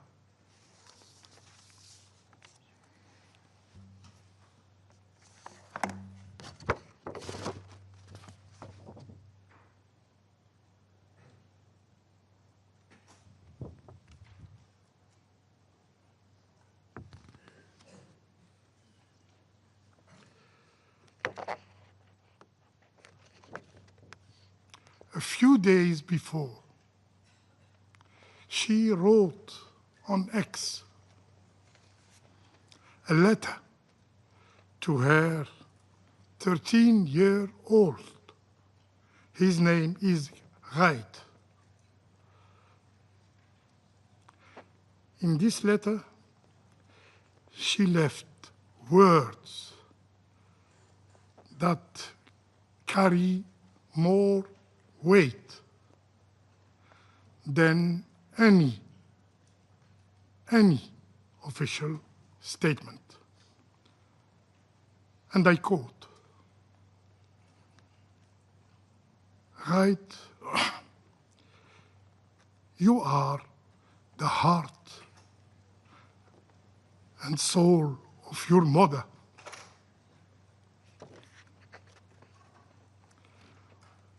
When I die, I want you to pray for me, not to cry for me. I want you never, never to forget me. I did everything to keep you happy and safe. And when you grow, when you marry,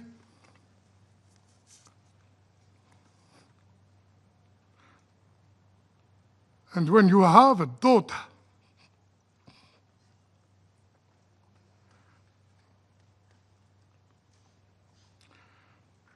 name her Miriam, after me.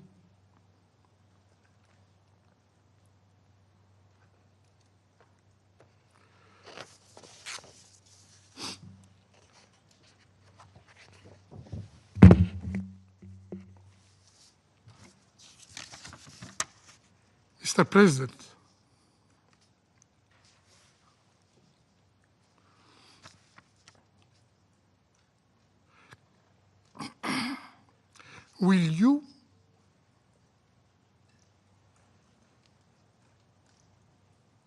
will this council persist as a theater of lamentation,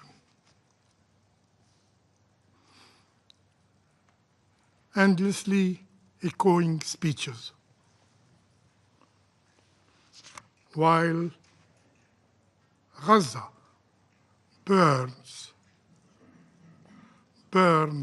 for lack of actions? This council must act as a matter of duty, a moral duty, a legal duty, must act to impose a ceasefire and protect and save innocent lives, must act to ensure unhindered humanitarian access at scale, must act to feed the starving and break famine. To fail is to be complicit. To delay is to accept shame. Yes, shame. To stop a genocide is not an option. It is an obligation. I thank you. Agradezco. I thank the representative of Algeria for the statement. I now give the floor to the representative of Guyana. Thank you, Mr. President.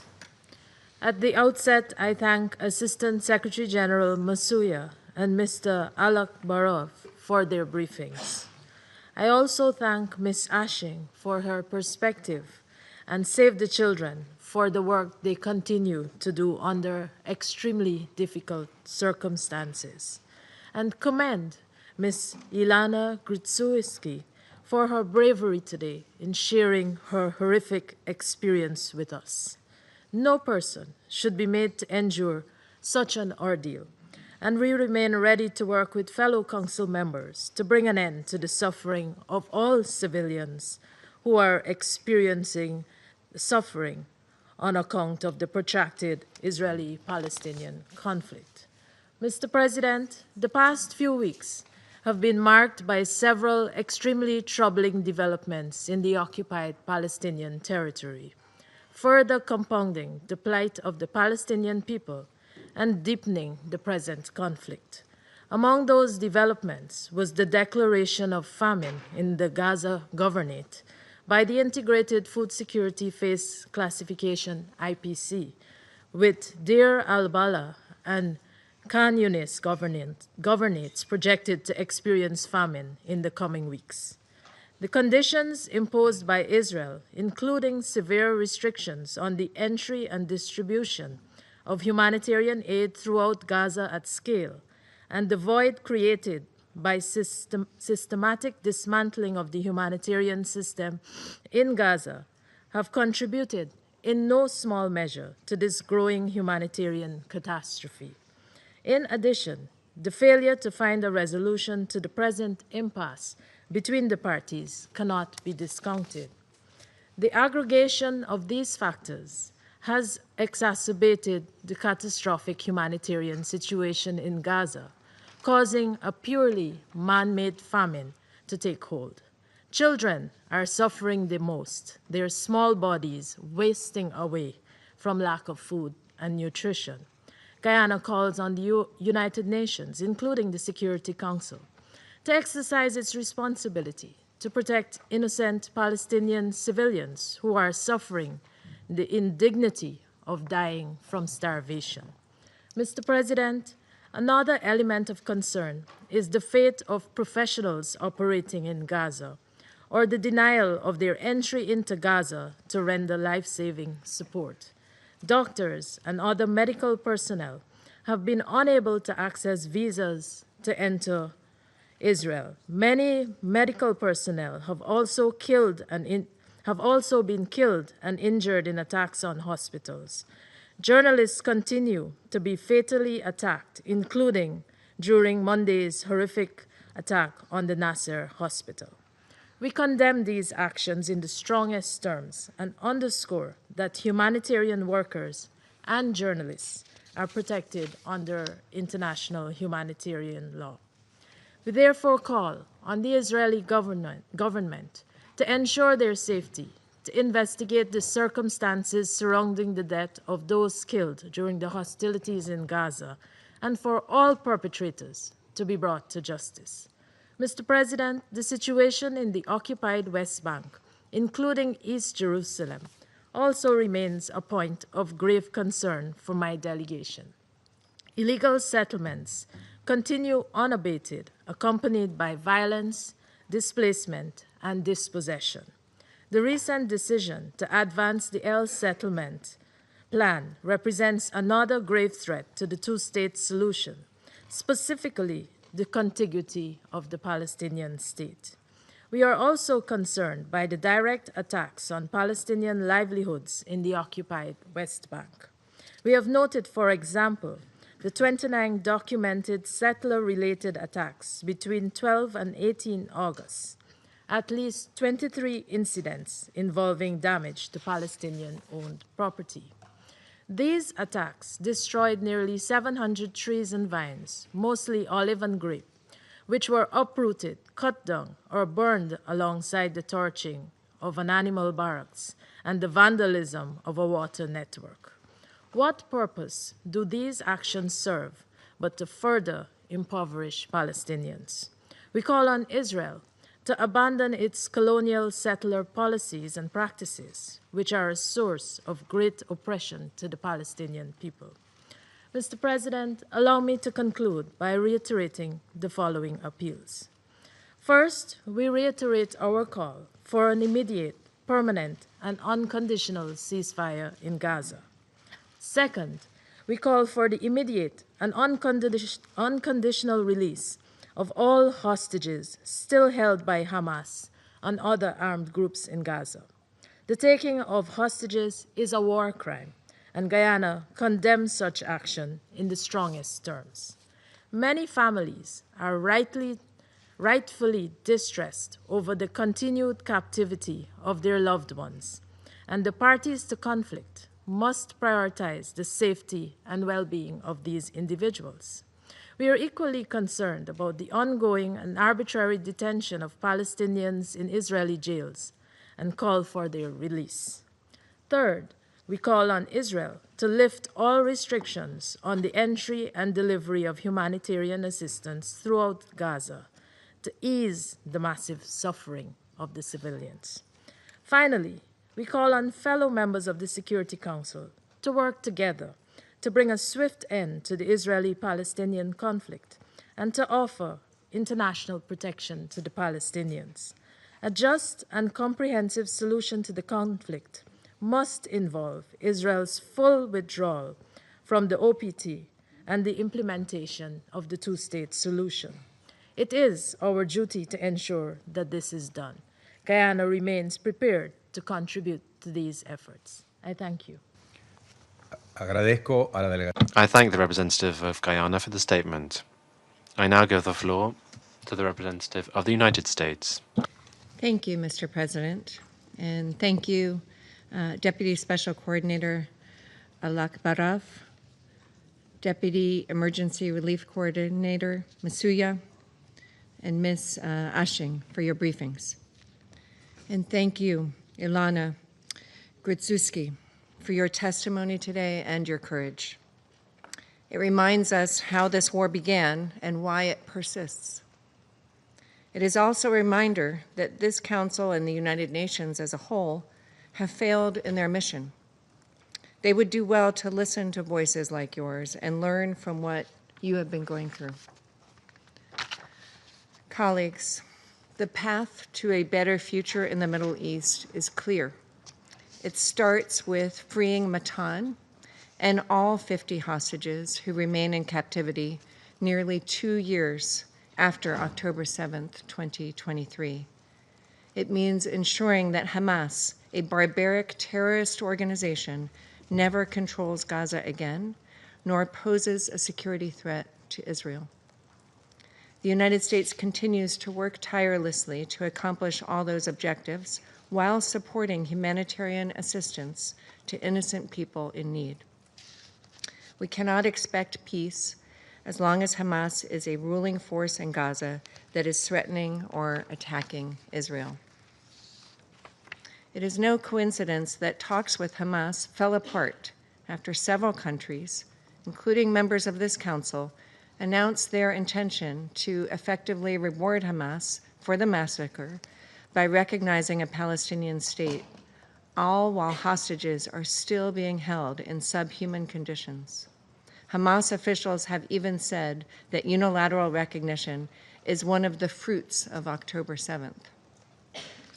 The United States continues to focus on the real and important tasks at hand, not conferences, but serious diplomatic efforts and providing humanitarian assistance in a war zone where a terrorist organization uses aid as the basis for its terrorist machine. Mr. President, we all recognize that hunger is a real issue in Gaza and that there are significant humanitarian needs which must be met. Addressing those needs is a priority for the United States. However, we can only solve problems with credibility and integrity. Unfortunately, the recent report from the IPC doesn't pass the test on either. One of the report's key authors has a lengthy record of bias against Israel, including openly justifying the Houthis' terrorist attacks on Israeli civilian targets. By his own measure, he ought to have recused himself. This helps explain why the normal standards were changed for this declaration, raising significant questions. We can spend no shortage of time pontificating and lecturing, but we are here to solve real problems affecting real people, and the only way to do that is with credibility and integrity.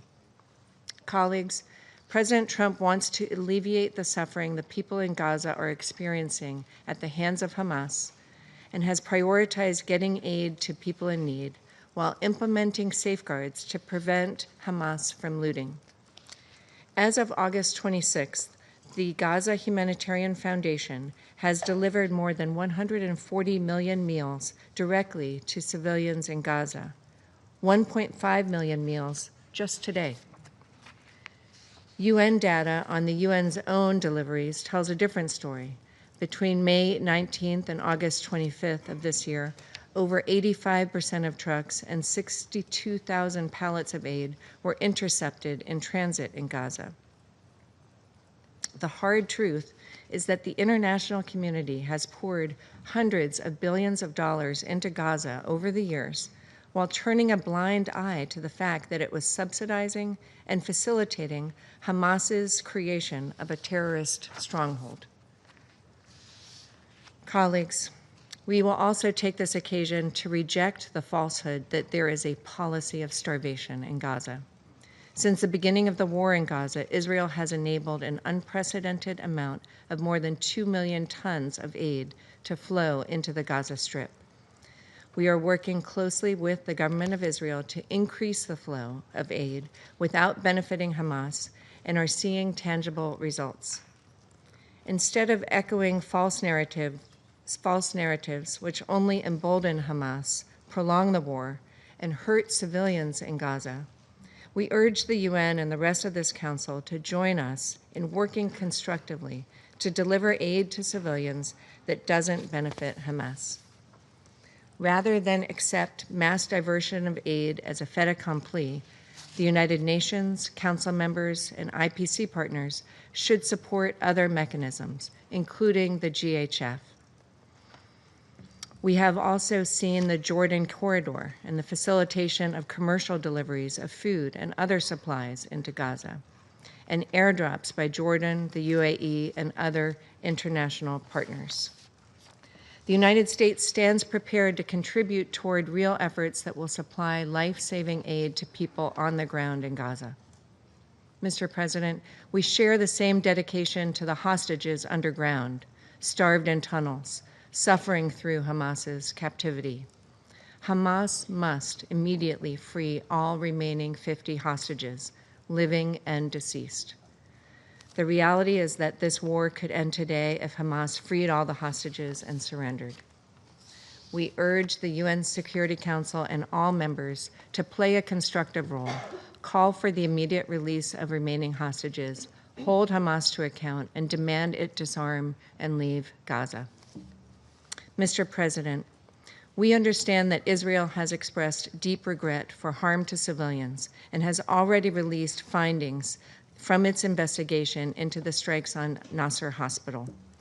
The IDF concluded 6 Hamas members, one of whom had participated in the October 7th attacks, were killed when the IDF struck the site Hamas was using to monitor troops at the hospital. We note the prompt nature of this investigation and response and call on this Council to condemn the continued use of civilian infrastructure by Hamas. We also acknowledge a stable West Bank keeps Israel secure and is in line with this administration's goal to achieve peace in the region.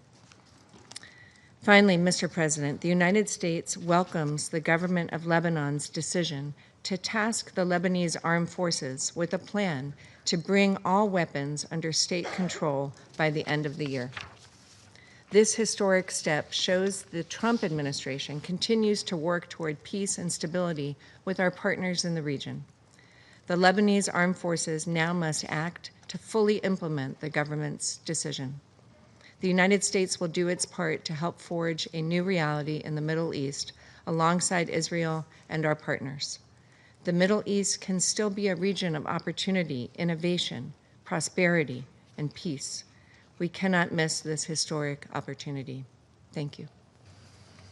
Agradezco. I thank the representative of the United States for the statement. I now give the floor to the representative of Sierra Leone. Thank you, Mr. President. I thank Deputy Special Coordinator Ramiz Alakbarov and Assistant Secretary General Joyce Musuya for their sobering briefings. I wish to thank Ms. Inga Ashin, Chief Executive Officer of Save the Children International, for shedding light on the deeply disturbing plight of the children in Gaza. To Ms. Ilana Gritsweski, I wish to express my deepest sympathy for the horrors you endure and commend your courage in sharing such a painful experience. Sierra Leone has consistently condemned the heinous attacks of October 7, 2023, as well as the taking of hostages by Hamas and other armed groups. We affirm our strongest condemnation of this act, which constitutes grave breaches of international law. Mr. President, for nearly 20 months of our 2-year tenure on this Council, we never convened to address the Gaza conflict. We've asked ourselves how the situation could possibly become more brutal and inhumane.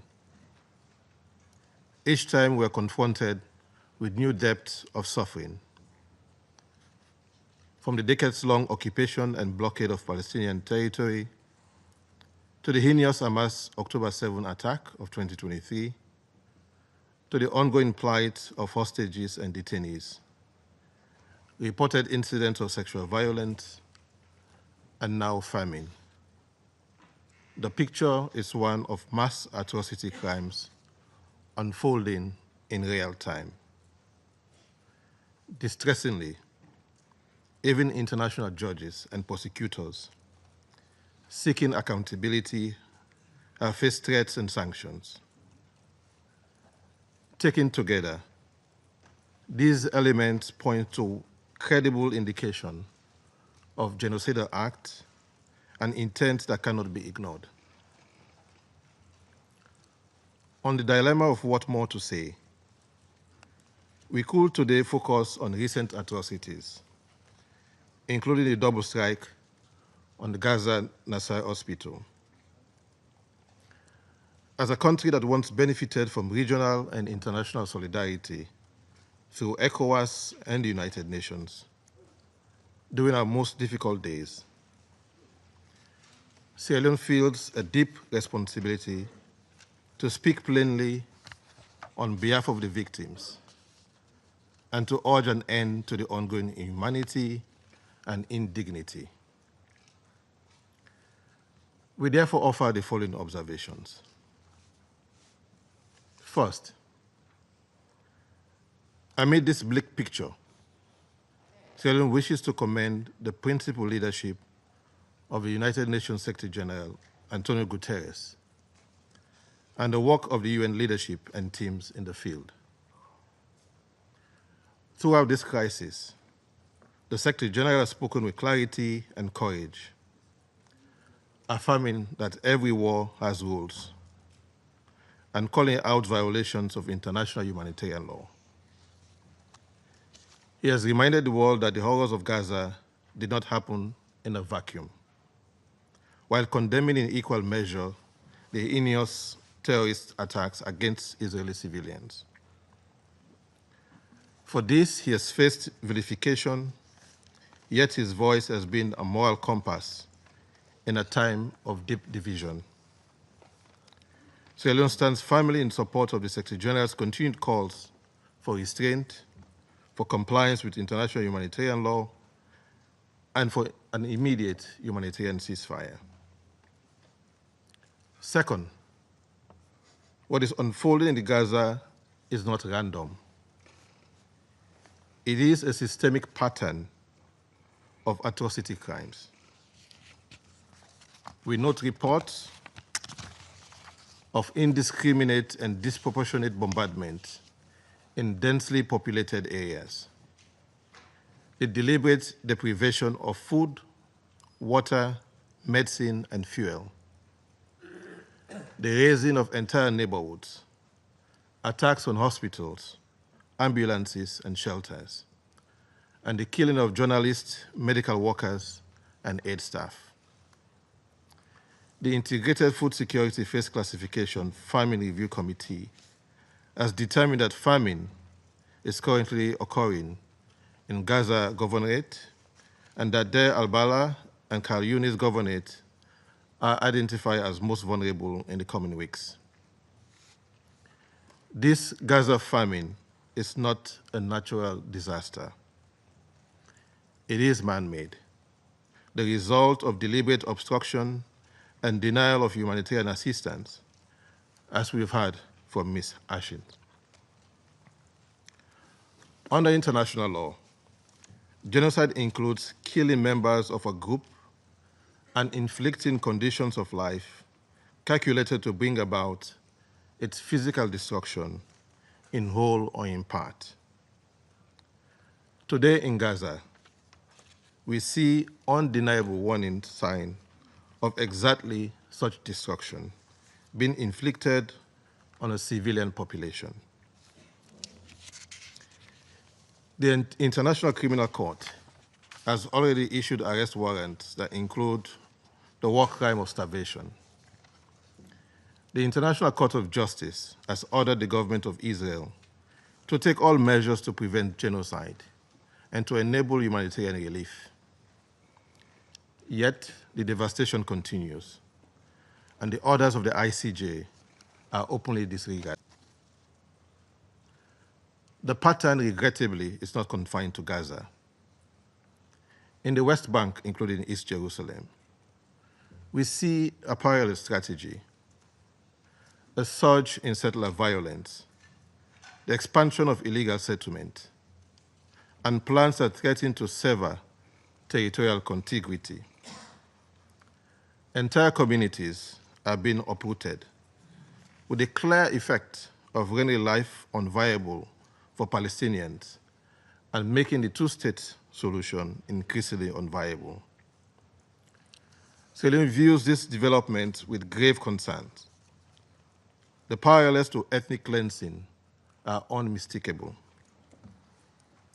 Third, we must also note the systematic assault on truth itself.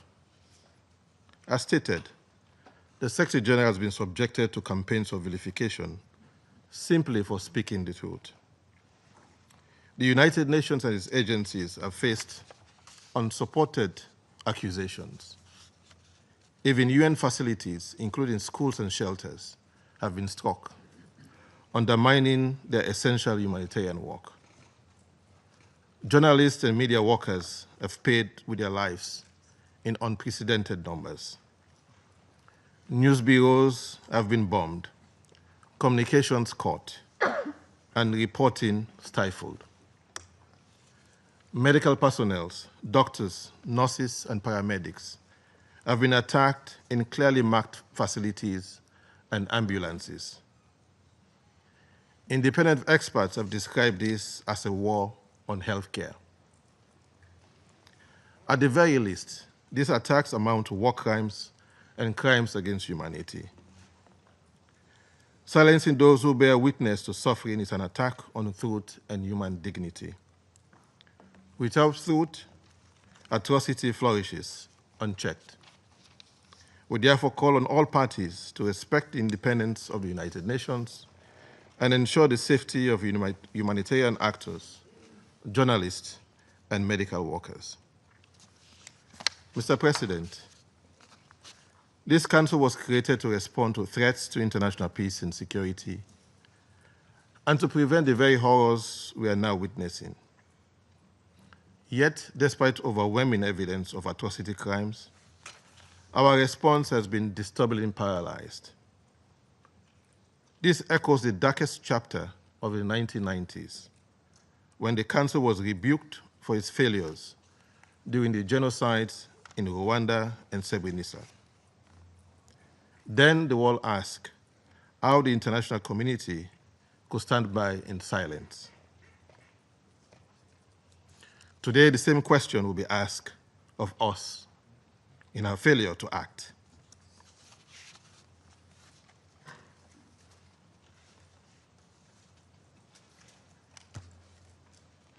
The Genocide Convention obliged all states not only to punish, but also to prevent genocide.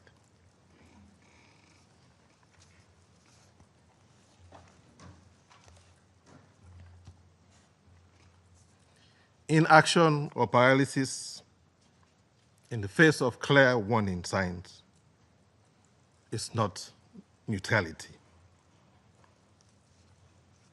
It is complicity. Inaction and indifference may equal complicity.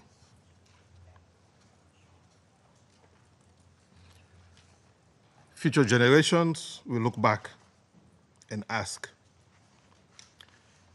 whether this council did everything in its power to stop an atrocity in real time.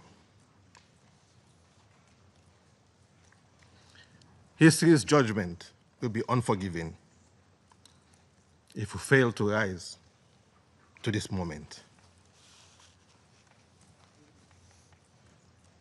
The path forward is clear. We've listened carefully to the parties. From the state of Palestine, the calls are clear: an immediate ceasefire, renewed commitment to the Arab Peace Initiative, disarmament of Hamas, and a reinvigorated pursuit of a two-state solution.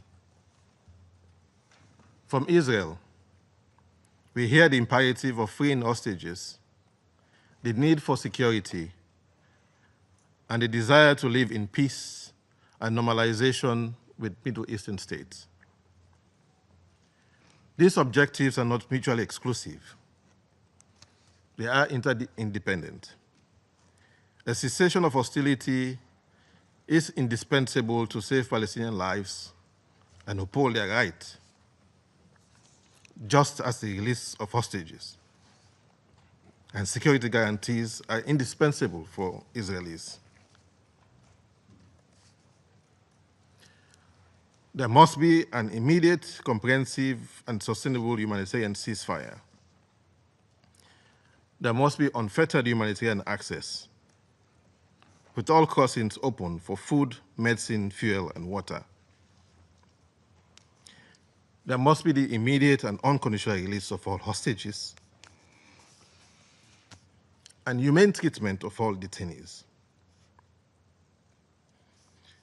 There must be an end to the collective punishment and attacks on civilians, hospitals, journalists, and UN facilities. There must be accountability for atrocity crimes, to the support for the International Criminal Court and UN's investigative mechanisms. These councils will also consider measures, including restrictions on armed transfers, to halt the means by which atrocity crimes are being committed. The core purpose of the United Nations is to save succeeding generations from the scourge of war and to reaffirm faith in fundamental human rights.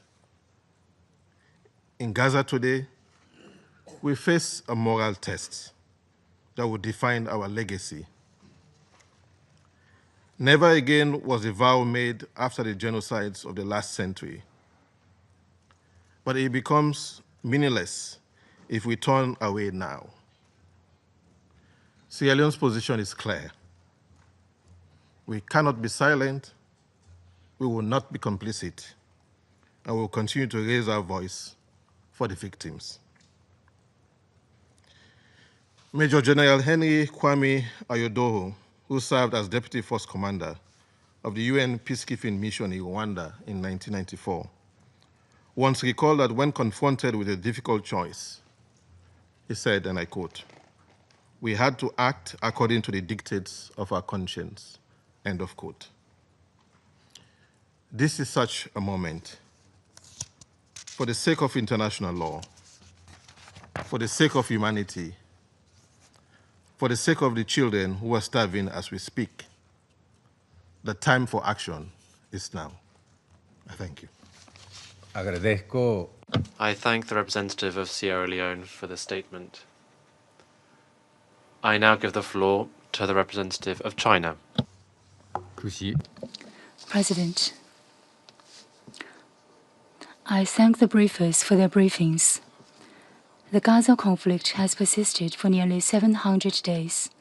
Gaza has long become a living hell, with the 2 million Gazan people deeply trapped in a massive man-made catastrophe and over 1 million facing a food security emergency. The international community needs to exhaust every effort possible to prevent further deteriorations. China reiterates that violence cannot bring security, neither can force win peace. Israel's continued escalated military offensives have resulted in the loss of numerous innocent lives daily. Israel's strike on the Al-Nasser hospital on 25th of August killed over 20 civilians, journalists, and medical workers, creating yet another horrendous tragedy. Israel is still moving forward with its military plan to take over Gaza. The plan, once implemented, will inevitably lead to more bloodshed and displacement, adding to the danger and insecurity both Gazans and detained hostages are facing. China objects to and condemns all actions that harm civilians, damage infrastructure, and violate international law. We urge Israel to heed the strong calls from the international community, immediately cease its military operations in Gaza, and immediately halt any dangerous moves that escalate tensions. China further reiterates that violations of international humanitarian law are unacceptable, the weaponization of humanitarian supplies is unacceptable, and the militarization of an aid distribution mechanism is equally unacceptable. All along, the biggest challenge for scaling up humanitarian assistance in Gaza has not been the shortage of supplies or the inadequacies of the UN and other humanitarian agencies. Rather, it has always been the occupying power, Israel's lack of political will and its deliberately created obstacles. We call on Israel to fulfill its obligations as an occupying power under the international humanitarian law by opening all border crossings, fully restoring humanitarian access, and supporting the UN's delivery of aid consistent with humanitarian principles to truly alleviate the humanitarian disaster on the ground. China reaffirms that the long unfulfilled aspiration for an independent Palestinian state is a fundamental reason preventing the solution to the Palestinian question and the root cause of the recurrent volatility of the Palestinian-Israeli situation. The Palestinian people's right to statehood, right to survival, and right to return must no longer be ignored. Israel's recent approval of a settlement expansion plan in the E1 area of the West Bank will severely undermine the contiguity of the Palestinian territory to the detriment of the foundation of a Palestinian statehood. The international community must build on the positive momentum of the two-state solution, reinvigorate the political prospect of the two-state solution with the utmost urgency, firmly reject any forced displacement of the Palestinian people, and oppose any dangerous attempts to annex the West Bank and Gaza. President, when peace is absent in the Middle East, peace is elusive for the world. At present, the Middle East situation is complex and fragile, with multiple intertwined hotspot issues. Amidst all this, however, the question of Palestine remains central to the Middle East issue. China supports the Council in taking all necessary actions to achieve a ceasefire, ending the fighting in Gaza, and alleviate the humanitarian disaster. We call on all countries, particularly the country with significant influence over the parties concerned, to uphold a just and responsible position and play a constructive part. China will continue to work with the international community towards ending the war in Gaza, advancing the implementation of the two-state solution, and ultimately achieving a comprehensive, just, and lasting solution of the Palestinian question so that both the Palestinian and Israeli peoples can live in shared tranquility and happiness. I thank you, President. Agradecemos a la I thank the representative of China for the statement, and I give the floor to the Russian Federation. Спасибо. Thank you, Mr. President. We are grateful to today's briefers for their information about the situation in the Gaza Strip. Over the past few days, we, just like many of our colleagues, were stunned by the new data on the record scale of famine in Gaza. These signals and persistent calls to Israel to immediately stop the collective punishment of the Palestinians have been forthcoming from different global capitals, including Moscow, and also international headquarters structures, regional organizations, and representatives of our global organizations throughout the world. Furthermore, the world is calling on West Jerusalem to recognize that there is no alternative to a peaceful settlement of the Palestinian-Israeli conflict, which would pave the way for establishing genuine peace and security in the Middle East. This is the sole scenario that meets the interests both of the Israelis and all of their neighbors. Today, almost 2 years after the start of the bloody war in Gaza, indeed, it's difficult to find the right words to describe the scale of the destruction and human suffering in the Gaza Strip. The most succinct and at the same time terrifying recent depiction was by the UN Secretary General Antonio Guterres, who described the situation in Gaza with one word: hell. The UNRWA Commissioner General, Mr. Lazzarini, characterized the situation in the Strip as bordering on genocide, and the forced population displacement is akin to ethnic cleansing. Such statements in other cases in the assessment of the UN leadership is backed up by daily reports from Gaza about the deaths of dozens of civilians. Just the day before yesterday, indiscriminate strikes by Israel on Gaza killed 70 people.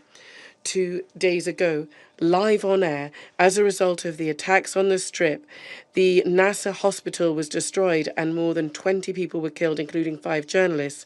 Furthermore, judging by the images in the media, a cynical double-tap strike was used when rescue workers arrived.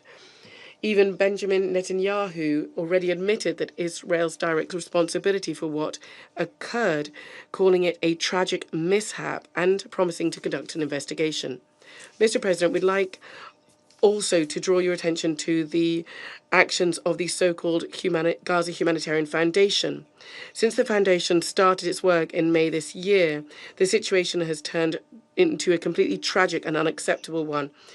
According to various assessments, more than 1,800 Palestinians have died trying to get humanitarian assistance. Thousands of them were near the distribution points that were managed by this pseudo-humanitarian structure. According to reports, strikes on civilians are occurring not only regularly, but also precisely. People in their utter despair spend the night at distribution points and in response get bullets in them. This is no humanitarian mission. This is violence hidden behind good intentions. Under the guise of so-called humanitarian work, there is a policy of fear and intimidation against defenseless civilians. These methods are unacceptable. There's no doubt whatsoever that the work of the Foundation in its current form is dangerous and is not in line with recognized humanitarian principles, and denying this is pointless.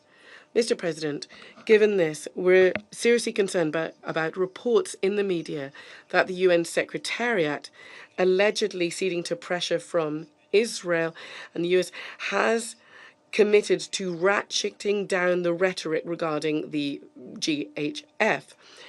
We would like to note that starting from August, whatever the situation in the humanitarian reports in the UN have de facto stopped mentioning the work of this structure. We believe that we hope that these assurances do not reflect reality. We are convinced that the UN Secretariat cannot and should not renounce its principles, namely that humanitarian assistance should not be turned into an instrument of blackmail. We trust that the Secretary General and the humanitarian wing of the UN will consistently and unambiguously advocate for humanitarian assistance to be provided in strict compliance with the norms of international humanitarian law and the principles of humanity, impartiality, neutrality, and independence.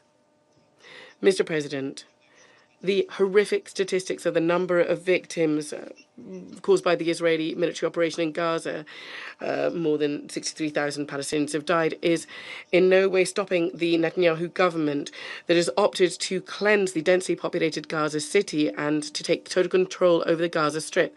West Jerusalem is not sobered either by the opinion of the overwhelming majority of the international community. We'd like to remind you that on the 10th of August, during the emergency meeting of the Security Council, almost all delegations, including those from Arab and Muslim countries, condemned the new escalatory actions of Israel, underscoring the growing security risks not only to the inhabitants of Gaza, but also to the Israeli hostages held there. We are also surprised that the IDF operation to take Gaza City was started against a background of reports that Hamas had agreed to the proposal of the mediators to release some hostages and to a temporary ceasefire. We are closely following the diplomatic efforts of the mediators inter alia the efforts of Washington.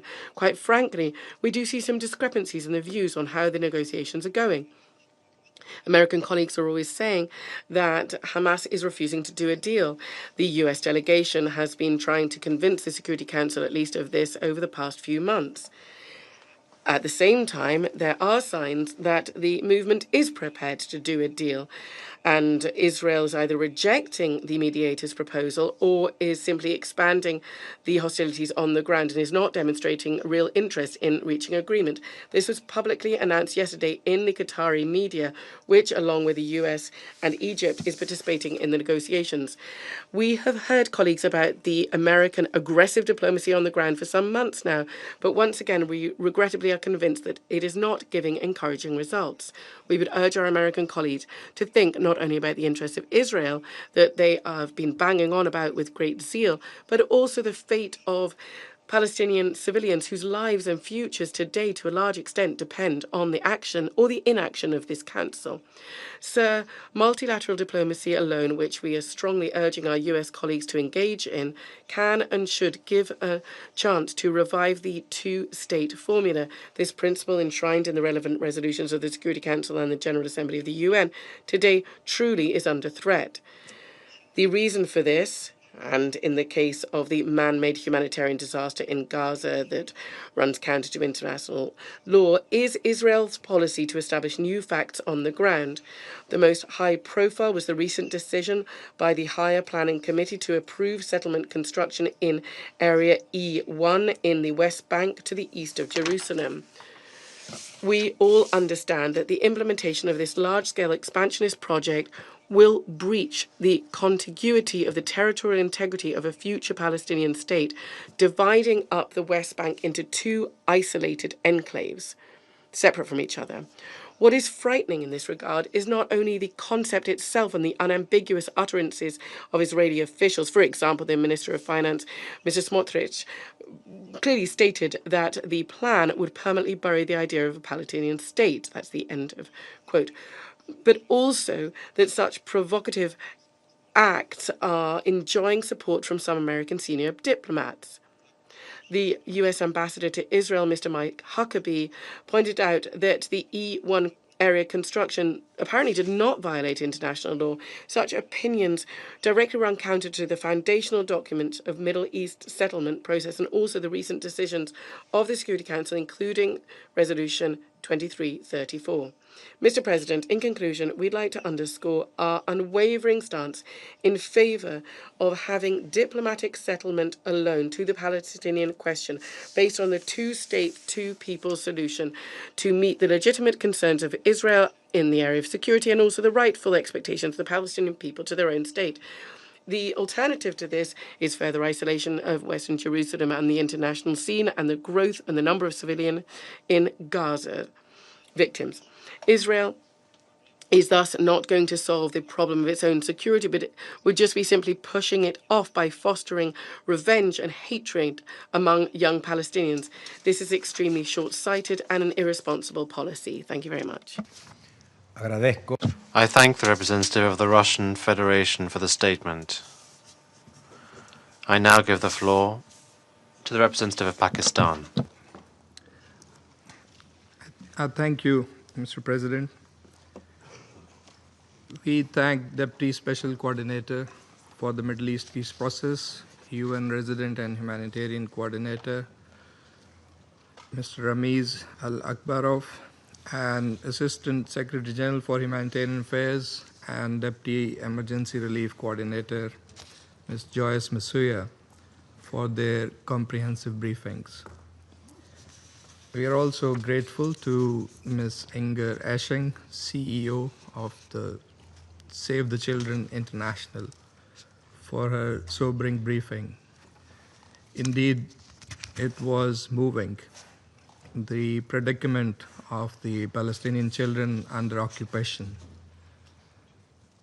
But the question is, will it move this House? Indecision is complicity, as she rightly reminded us. We also listened with deep empathy to Ms. Ilana Grzyski. We sincerely hope for the safe and swift reunification of her family and all of those still in captivity. And we wish the same for those thousands of Palestinians illegally detained and mistreated by the Israeli occupation for prolonged periods.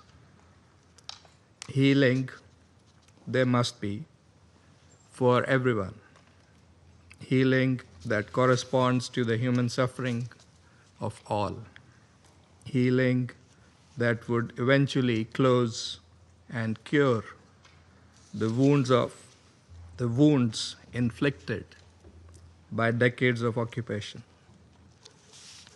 Healing for which there can be no better dressing than justice and international law.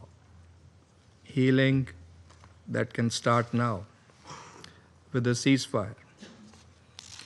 Yet we are in an endless war imposed by the occupier.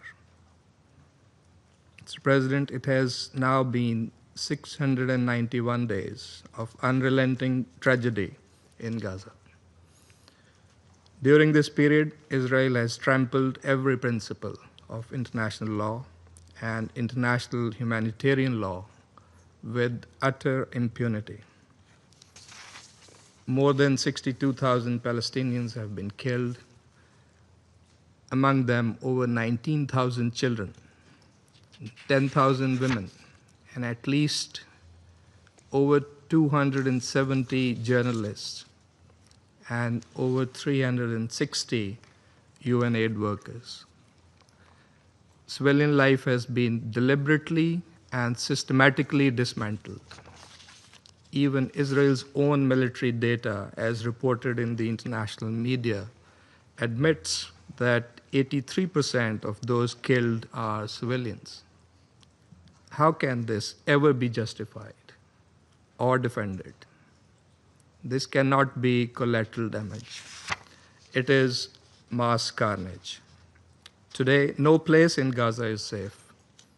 Yet the indiscriminate military onslaught continues because Israel is confronted with no real consequences for its actions. Hospitals, schools, homes, nothing has been spared. The world is now witnessing live-streamed killing of journalists and rescue workers. The strikes on the Nasser medical complex were appalling and condemnable, yes, but yet they are tragically familiar, part of a grim pattern. There are those who shield Israel and try to silence this council into inaction. What else is complicity? In fact, impunity has become Israel's shield, and this council's silence its enabler. The occupying powers' apologists must introspect and objectively assess the consequences of their policies. Mr. President, as if bombs were not enough, hunger is now a weapon of mass destruction. The latest IPC analysis confirms famine is now present in Gaza City, threatening over 500,000 people. The use of starvation of civilians as method of warfare may constitute a war crime. Undersecretary General Tom Fletcher rightly observed. And those are strong words. They need to be repeated in this council. And I quote, "It is a famine we could have prevented if we had been allowed. Yet, food stacks up at borders because of systematic obstruction by Israel. It is a famine in 2025, a 21st century famine." Mr. President, it is not by negating or criticizing and pressurizing the United Nations and its senior officials, or by denying and rejecting the findings of the ICJ and of global human rights and humanitarian organizations, or by silencing the media, that we can move forward. It is only by accepting the reality that we can build peace. Pakistan condemns Israel's so-called military operation and planned full occupation of Gaza City, which is nothing but a blueprint for further humanitarian catastrophe, threatening to displace once more up to 1 million people. Simultaneously, annexation in the West Bank and East Jerusalem continues unabated. The E1 settlement plan is a deliberate attempt to bury the two-state solution. We strongly condemn this action, which constitutes a clear violation of international law, including Security Council resolutions. The combined effect of mass killing, displacement, famine, settlements, and destruction of habitable land leaves no ambiguity. This is a campaign of ethnic cleansing in plain sight. The Organization of Islamic Cooperation, at its 21st extraordinary session of the Council of Foreign Ministers on 25th August, adopted a resolution that speaks with moral clarity. It has urged this Council to act promptly under Chapter 7 to stop the brutal aggression by the Israeli occupation and its violations, which threaten the prospects for achieving a just, lasting, and comprehensive peace in the region and hinder the implementation of the two-state solution. It has also urged the Council to hold Israel, the occupying power, accountable for all crimes and violations that clearly breach international law and international humanitarian law. The Security Council cannot remain a bystander.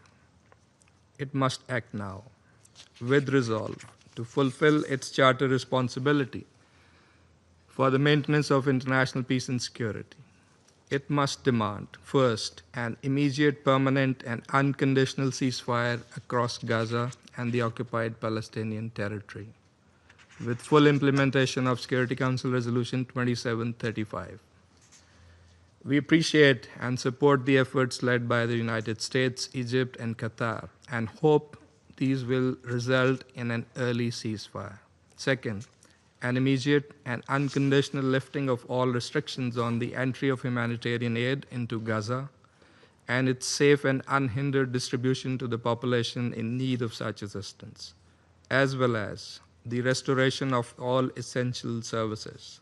Third, release of all hostages and exchange of Palestinian prisoners. Fourth, a halt to Israel's declared intent to occupy Gaza City. And fifth, an end to forced displacement, illegal settlement expansion, and annexations in the West Bank and East Jerusalem. Mr. President, lasting peace requires a credible political horizon, one grounded in international law, leading to the realization of a sovereign, viable, and contiguous Palestinian state based on the pre-1967 borders, with Al-Quds al-Sharif as its capital. Occupation must end, for that is the actual root cause of instability in the Middle East. The high-level conference on peaceful settlement of the Palestinian question and the implementation of the two-state solution was co-chaired by Saudi Arabia and France last month, was a timely initiative. It respects the will of the international community. That must be respected. It must be followed by concrete and coordinated international action to finally achieve the long-coveted peace and stability in the Middle East. Mr. President, every moment of inaction deepens the suffering that we are all here talking about. It multiplies the grief and tears apart the very fabric of international law. The world is watching. History will not forgive delay. It will not forget inaction. The Council must rise to its chartered duty and act. I thank you. I thank the representative of Pakistan for the statement. I now give the floor to the representative of France. Monsieur le Président.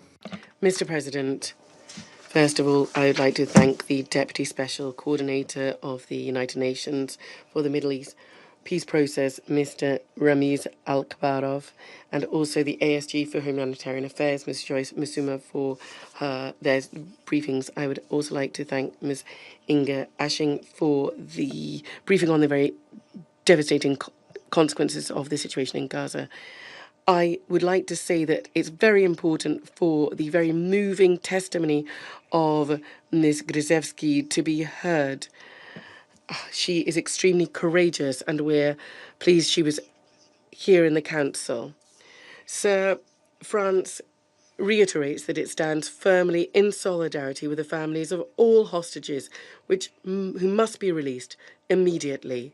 France denounces the barbaric cruelty of the treatment and the way they are treated by Hamas, and the ghastly stage images made by this terrorist movement. I would convey my heartfelt thoughts to the family of our compatriot Ohad Yalhoumi, assassinated in Gaza.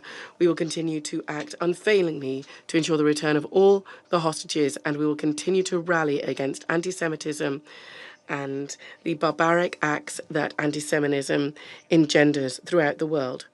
Sir, the humanitarian situation in Gaza is tragic. Famine is rife in the Gaza governorate, as has been confirmed by the UN on Friday last week. The use of famine as a weapon of war is likely to constitute a war crime. At the beginning of this week, harrowing images reached us of new Israeli strikes on the Khan Yunis hospital, which killed numerous civilians, including journalists. This is unacceptable. Civilians and journalists must be protected under all circumstances. France is concerned by the tragic situation for children, which is continuing to deteriorate.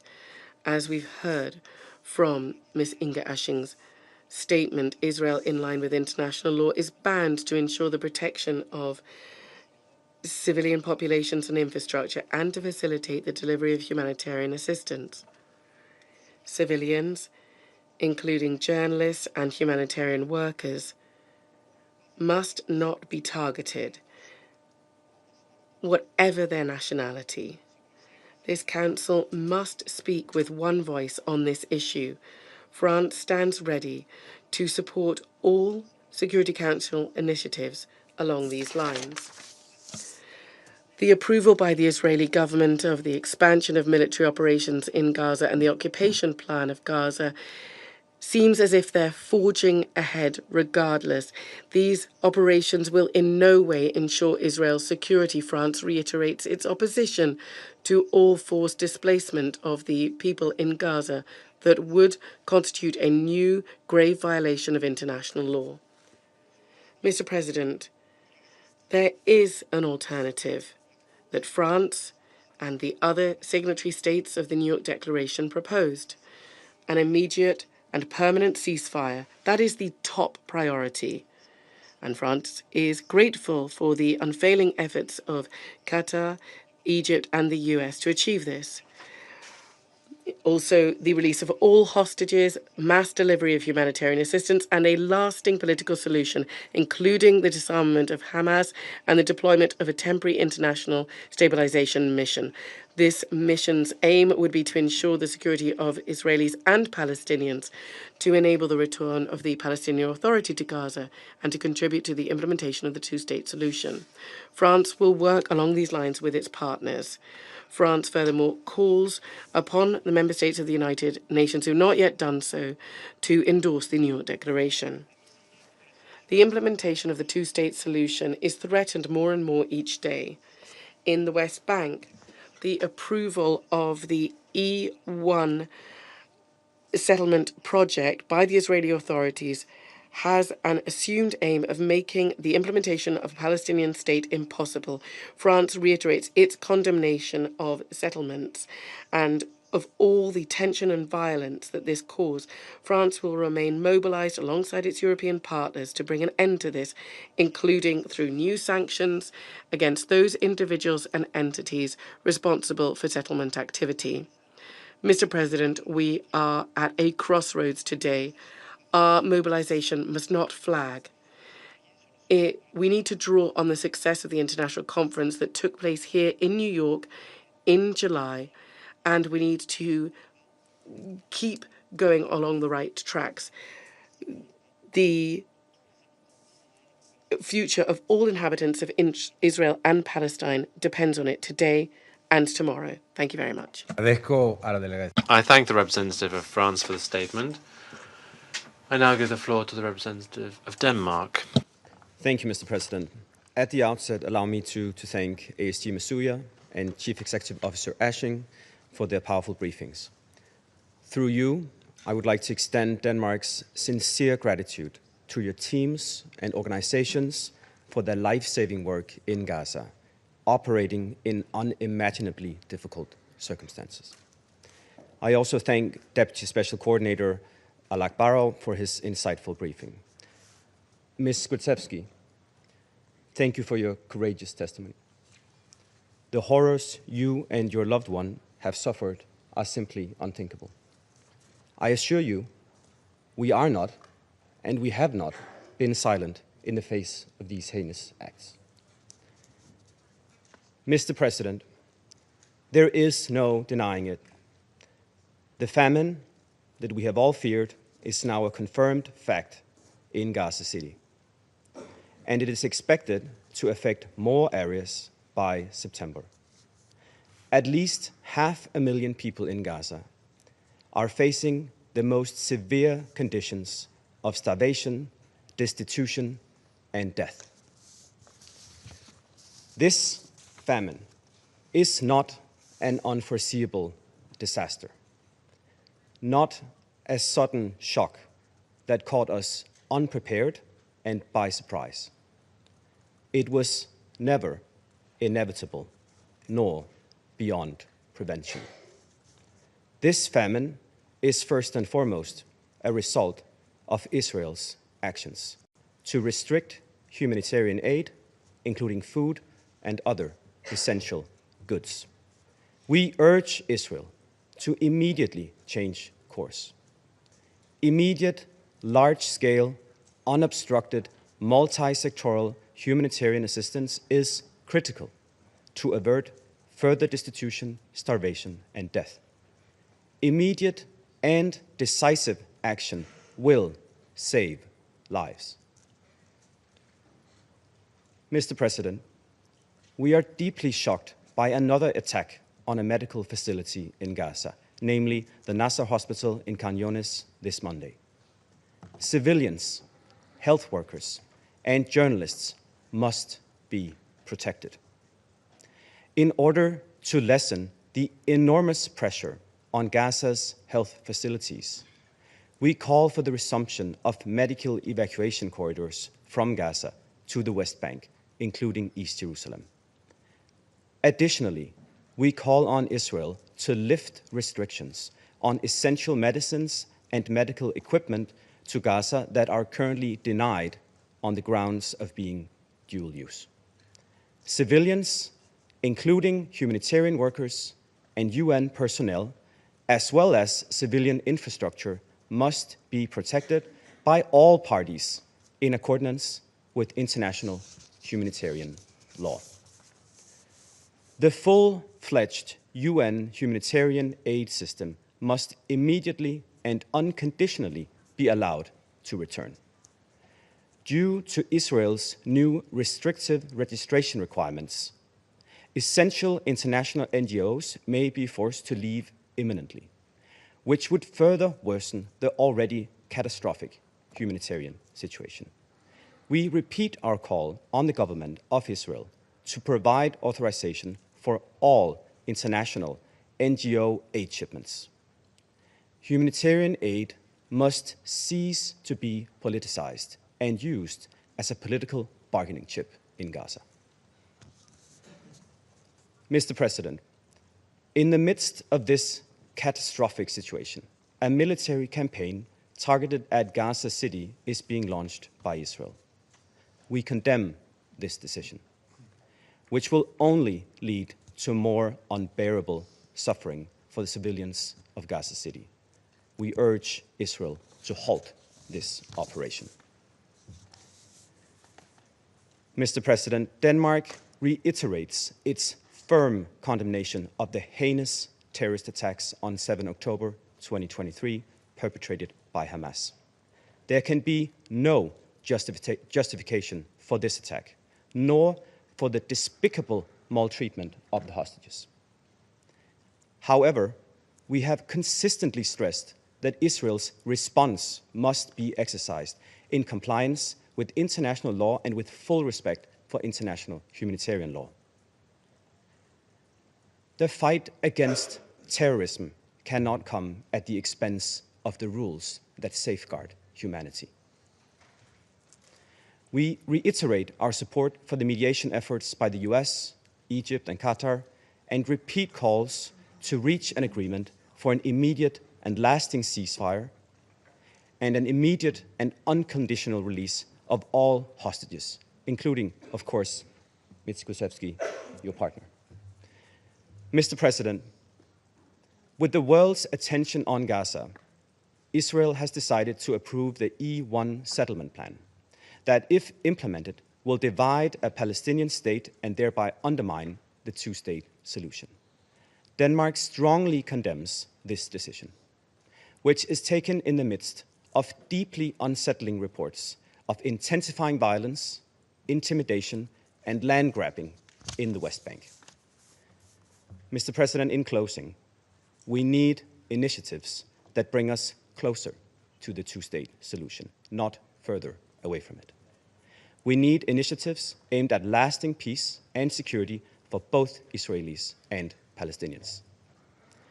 Denmark stands ready to support such initiatives and reiterates our steadfast commitment to the two-state solution as the only viable solution for peace in the Middle East. And I thank you. Agradezco a la delegación de Dinamarca. I thank the representative of Denmark for the statement. I now give the floor to the representative of Somalia. Thank you, Mr. President. I also want to thank Deputy Special Coordinator, Mr. Alakbarov, and the ASG, Ms. Mirsuya, and Ms. Ashen of the Save the Children for their sobering briefings today. I have also listened carefully to the testimony of Mr. Ilana Gursky and sympathize with the suffering endured by her and by all the families in this conflict. Mr. President, we are gravely concerned by Israel's recent announcement to impose total military control over the entire Gaza Strip, as well as the expansion of the new settlement in East Jerusalem. We also condemn Israel's bombing of Nasser Medical Complex in Khan Yunis, which resulted in the death of innocent unarmed civilians, including doctors, journalists, and patients. These actions risk the prospect of achieving lasting peace and further compound an already dire situation in Gaza and the West Bank. The latest IBC report has removed any doubt about what's happening in Gaza.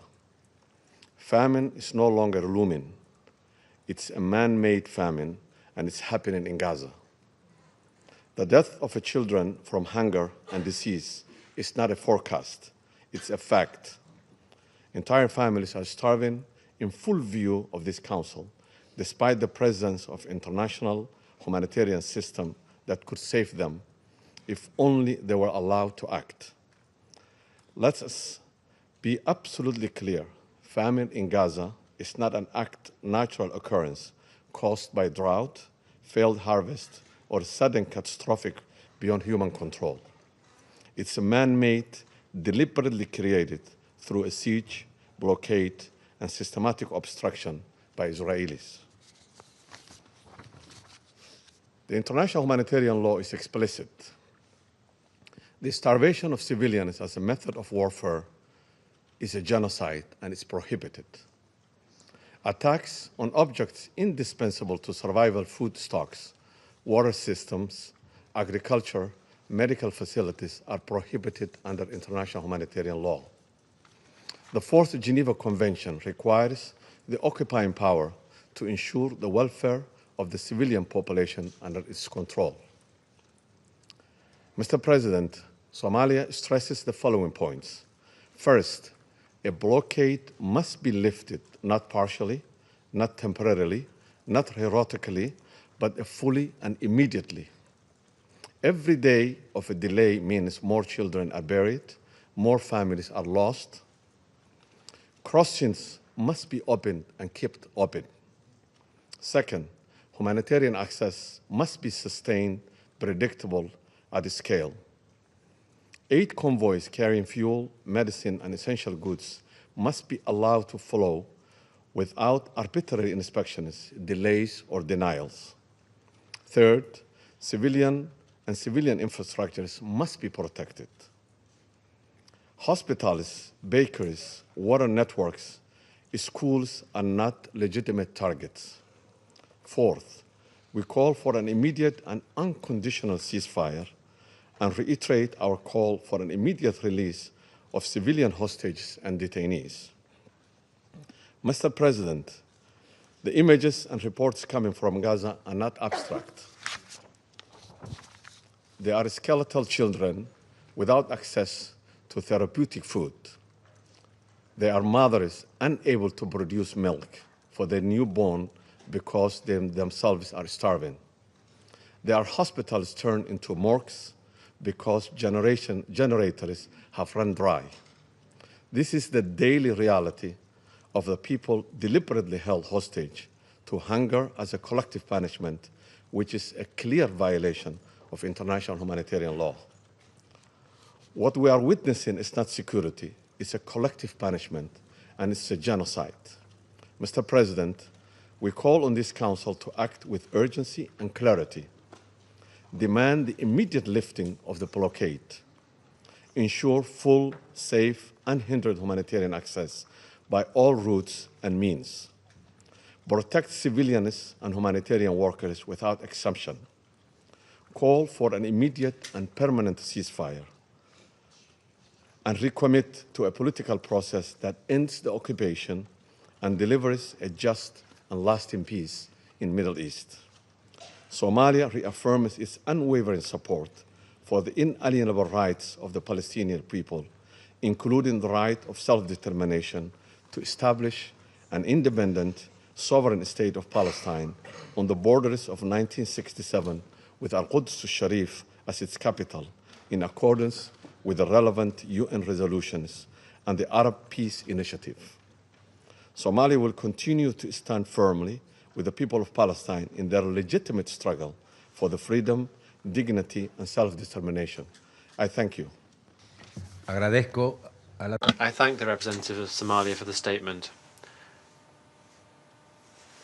I would like to welcome the new permanent representative of Greece, the ambassador to the Security Council. I will be happy to work closely with you in the next few days, and I'm pleased also now to give you the floor. You have the floor. Thank you very much, Mr. President. I would like to thank Deputy Special Coordinator Alakbarov and the Assistant Secretary General Musuya, as well as Ms. Inger Ashing, CEO of the Save the Children International, for the sobering and powerful briefings. Ms. Ilana Grzeski, we are always reminded of what you witnessed during the heinous attacks of the 7th of October, I can assure you. Mr. President, I wish to highlight the 3 following points today. First, the humanitarian situation in Gaza is catastrophic and must be urgently reversed. Hostages remain in Hamas captivity while famine now defines conditions on the ground.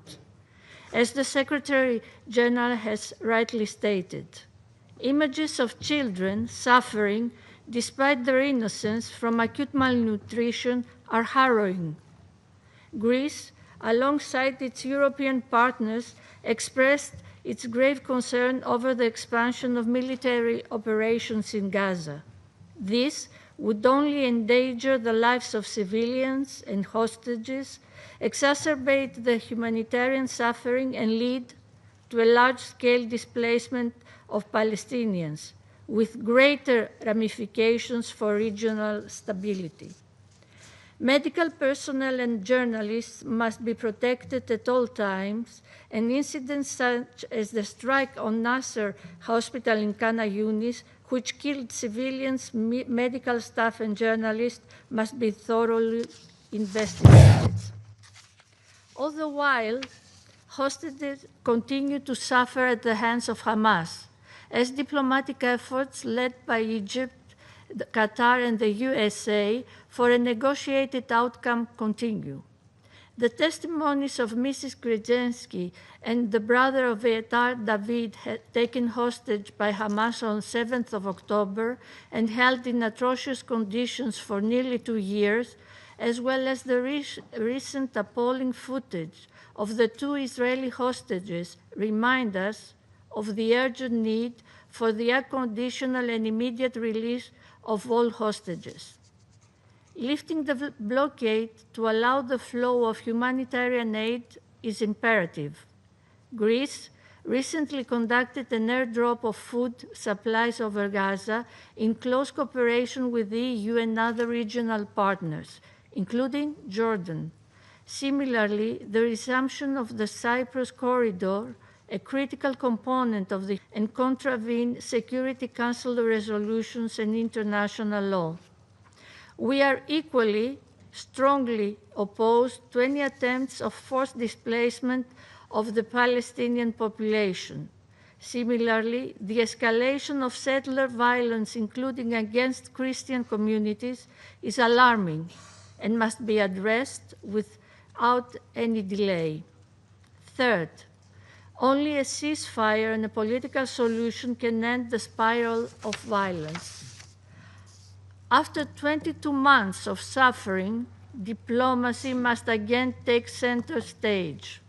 The ceasefire brokered at the beginning of this year showed that the bloodshed can end, that hostages can reunite with their loved ones, and that humanitarian aid can reach those in desperate need when diplomacy prevails.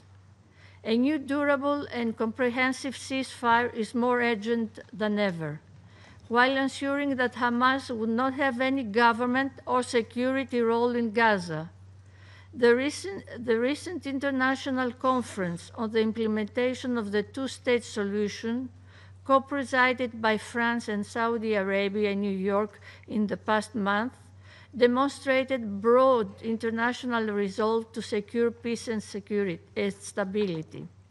We call on the parties to summon the political courage to move forward toward a viable two-state solution through the revitalization of the political process in line with the relevant Security Council resolutions. Mr. President, despite the bleak outlook, Greece remains steadfast in its commitment to peace and diplomacy. We will continue to work alongside the UN and international partners to support a just, lasting, and comprehensive solution to the conflict. I thank you. I thank the representative of Greece for the statement. I now give the floor to the representative of the United Kingdom. Thank you, President. I'd like to start by thanking Deputy Special Coordinator Alek Barov, ASG Masuya, Ms. Ashing, and Ms. Gritsevsky for your sobering and powerful briefings today, which underline one single truth. It is time for this terrible conflict to end.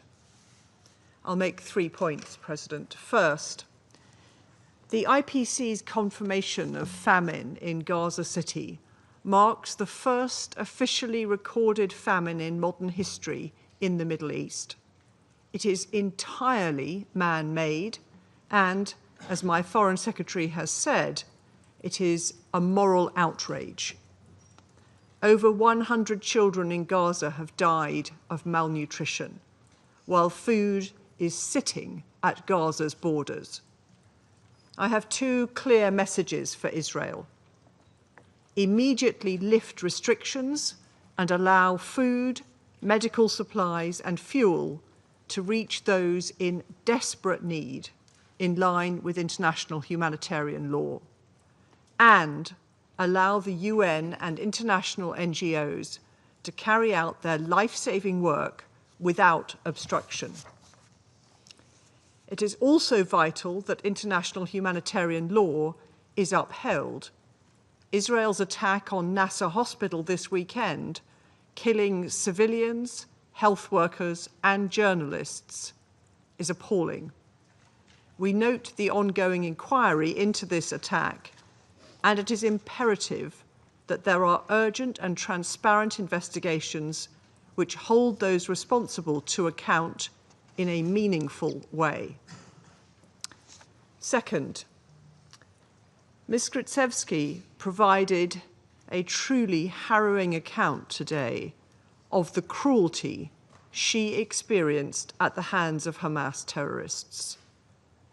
The United Kingdom unequivocally condemns conflict-related sexual violence wherever it occurs, and we continue to call for justice for survivors of these abhorrent crimes.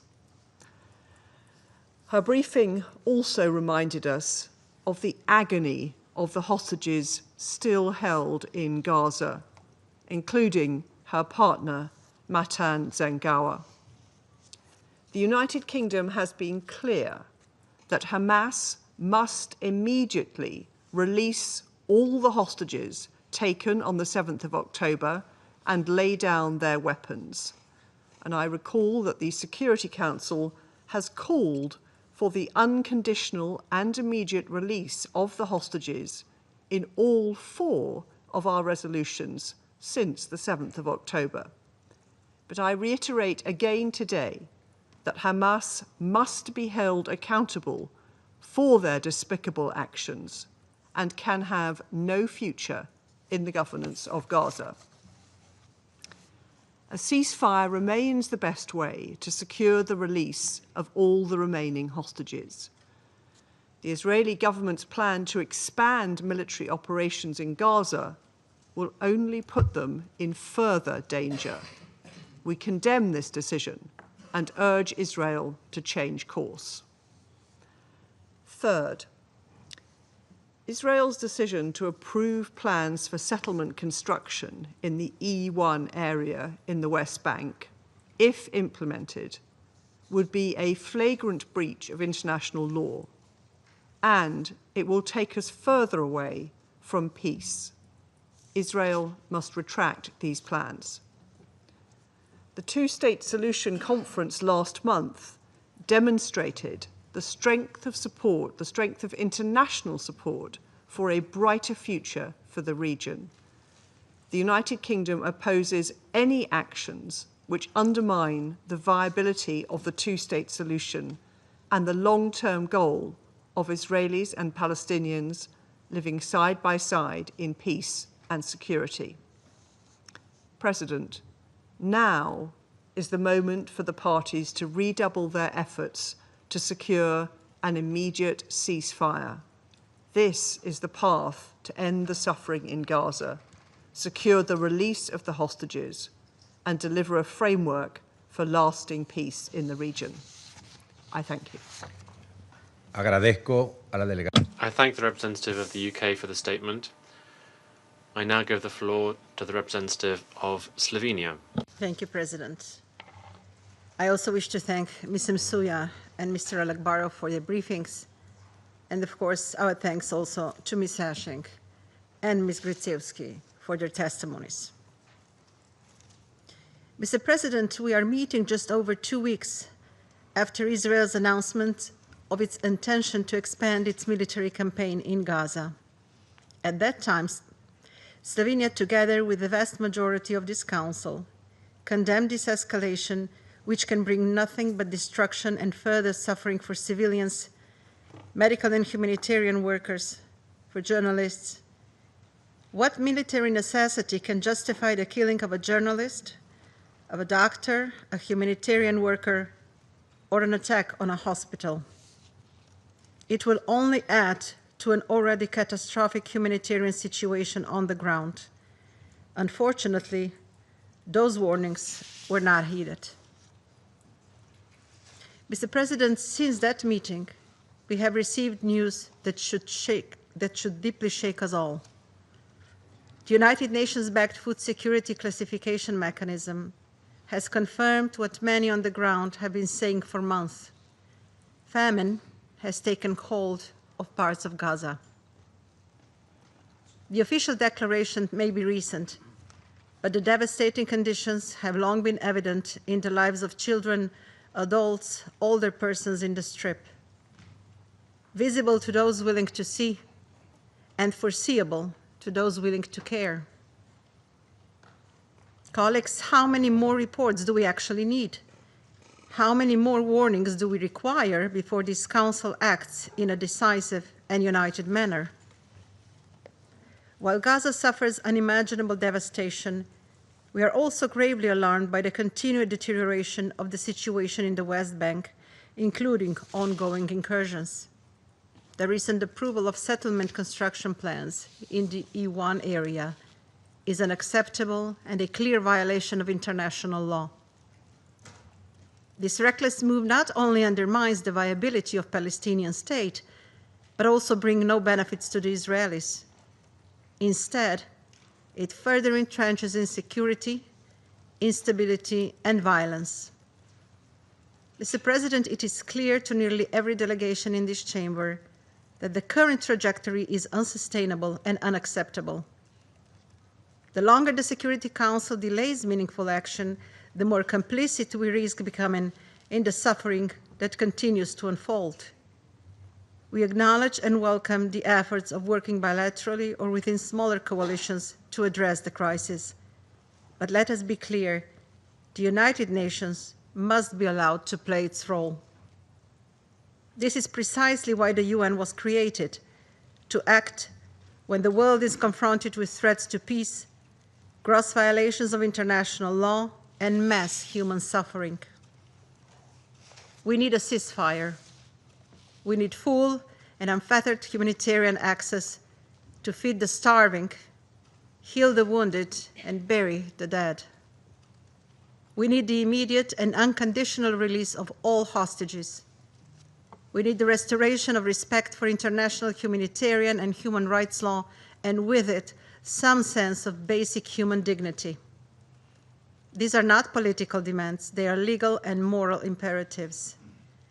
Slovenia firmly believes that the United Nations has both the capacity and the legitimacy to help prevent further escalation and facilitate a path towards peace.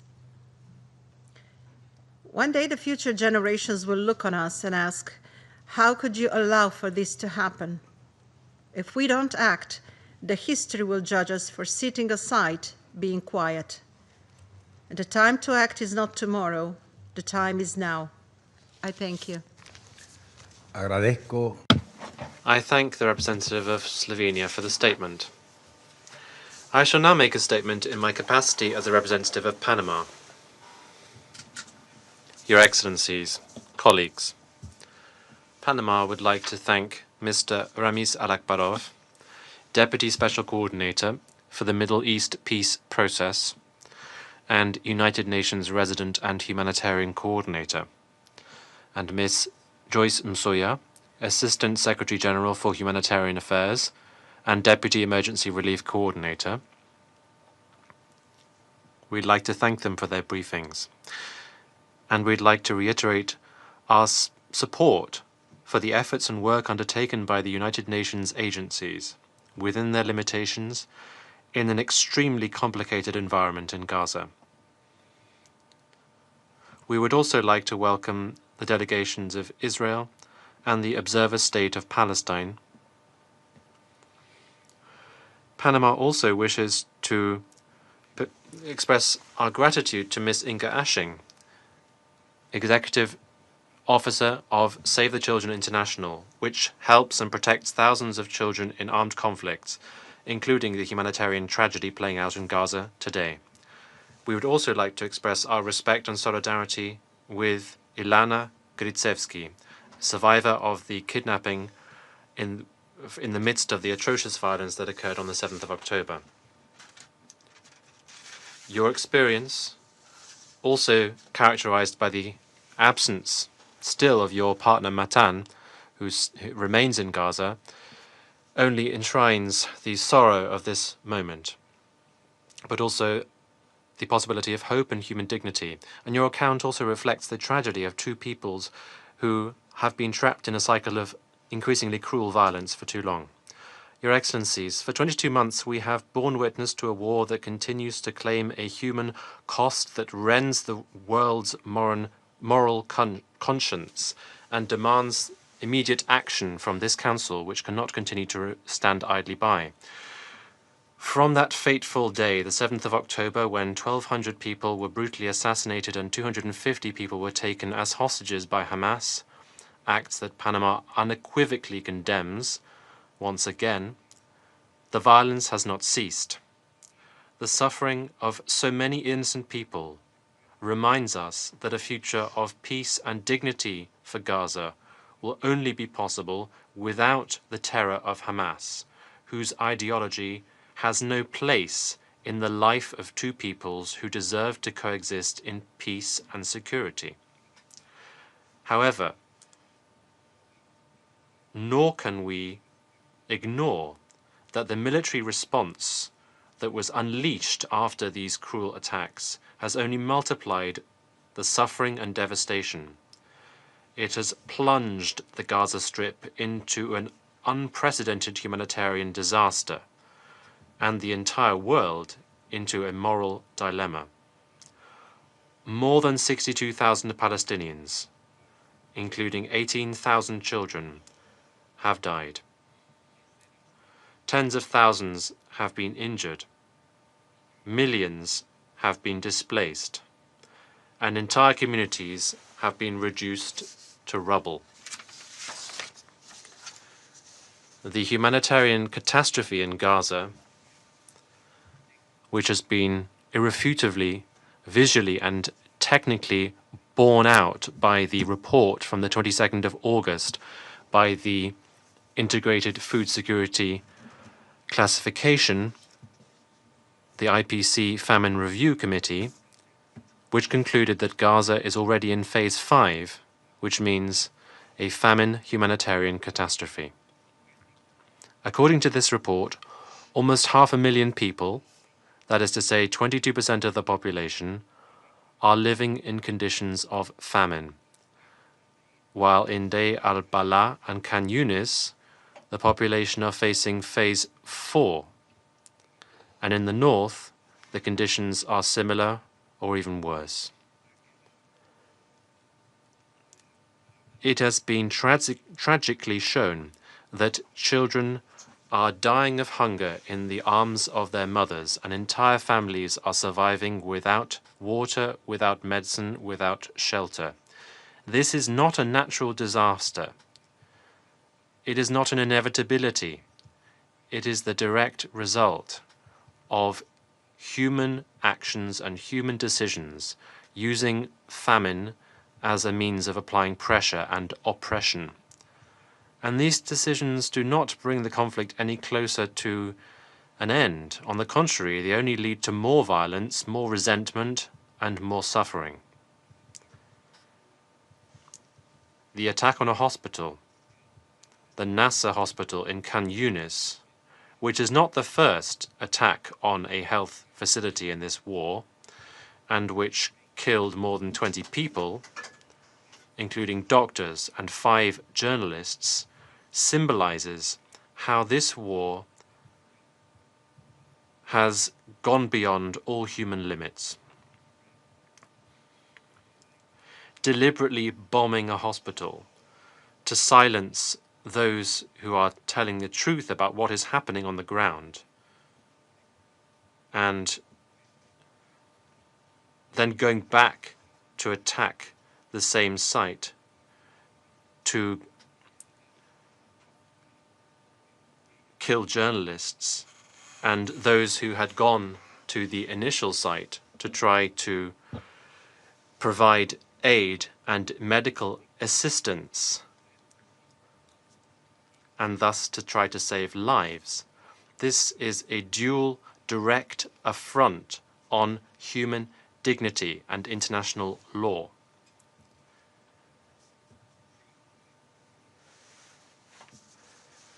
That is why there must be a serious objective investigation in order to credibly shed light on responsibilities for this tragic incident, and thus to avoid impunity.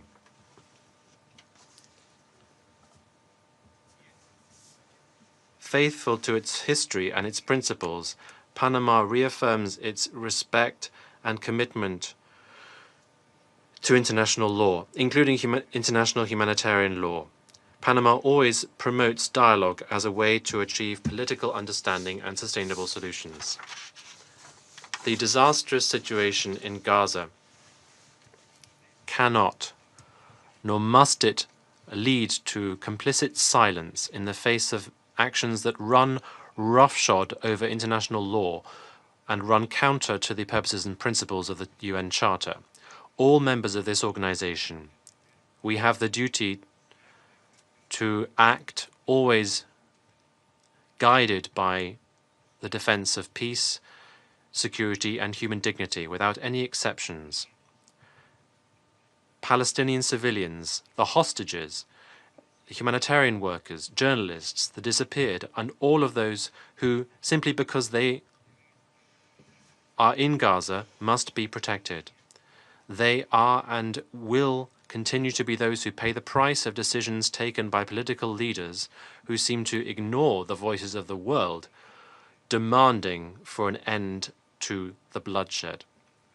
For the hostages, those who have disappeared and their families, we call for a ceasefire immediately in order to lead to the immediate, dignified, unconditional release of all hostages, to give their families hope once again.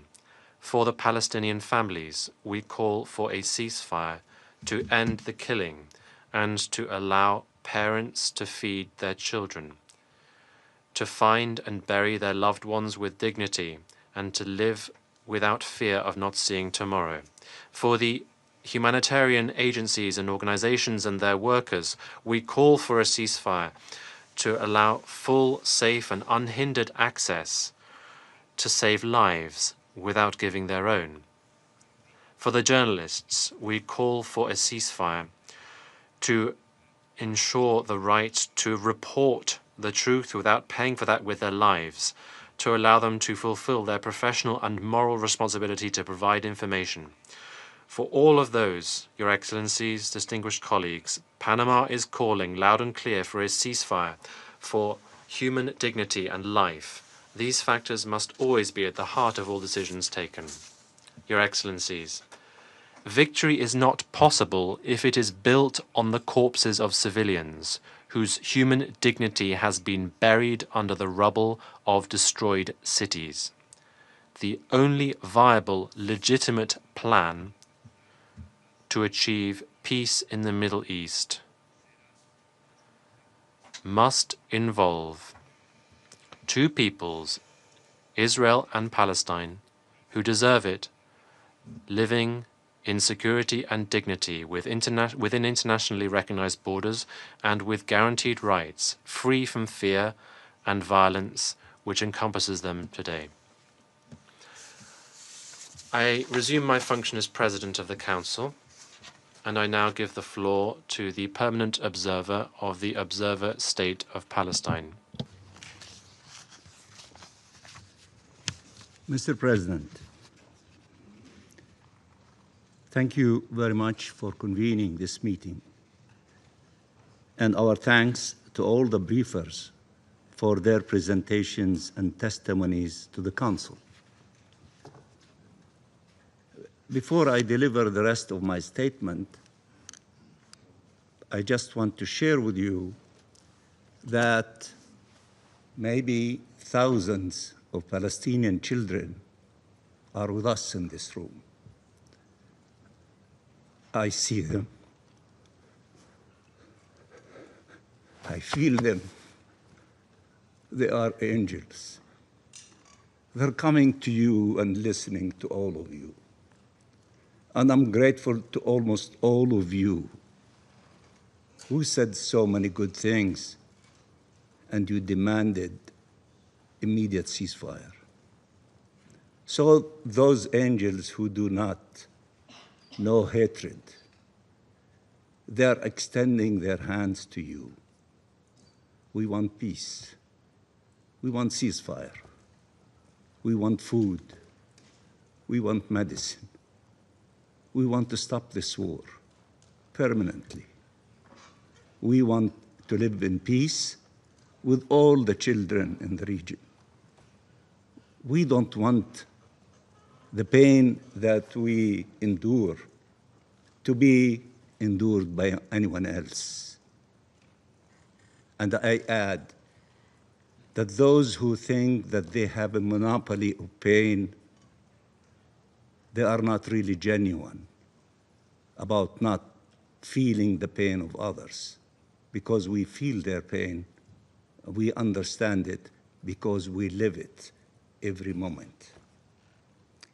And let me also add, we are very grateful for the courageous principled position of the United Nations, of the Secretary General, of Mr. Lazzarini of UNRWA, of Mr. Fletcher from OCHA, and the 3 distinguished humanitarian officers, whether from the United Nations or from Save the Children.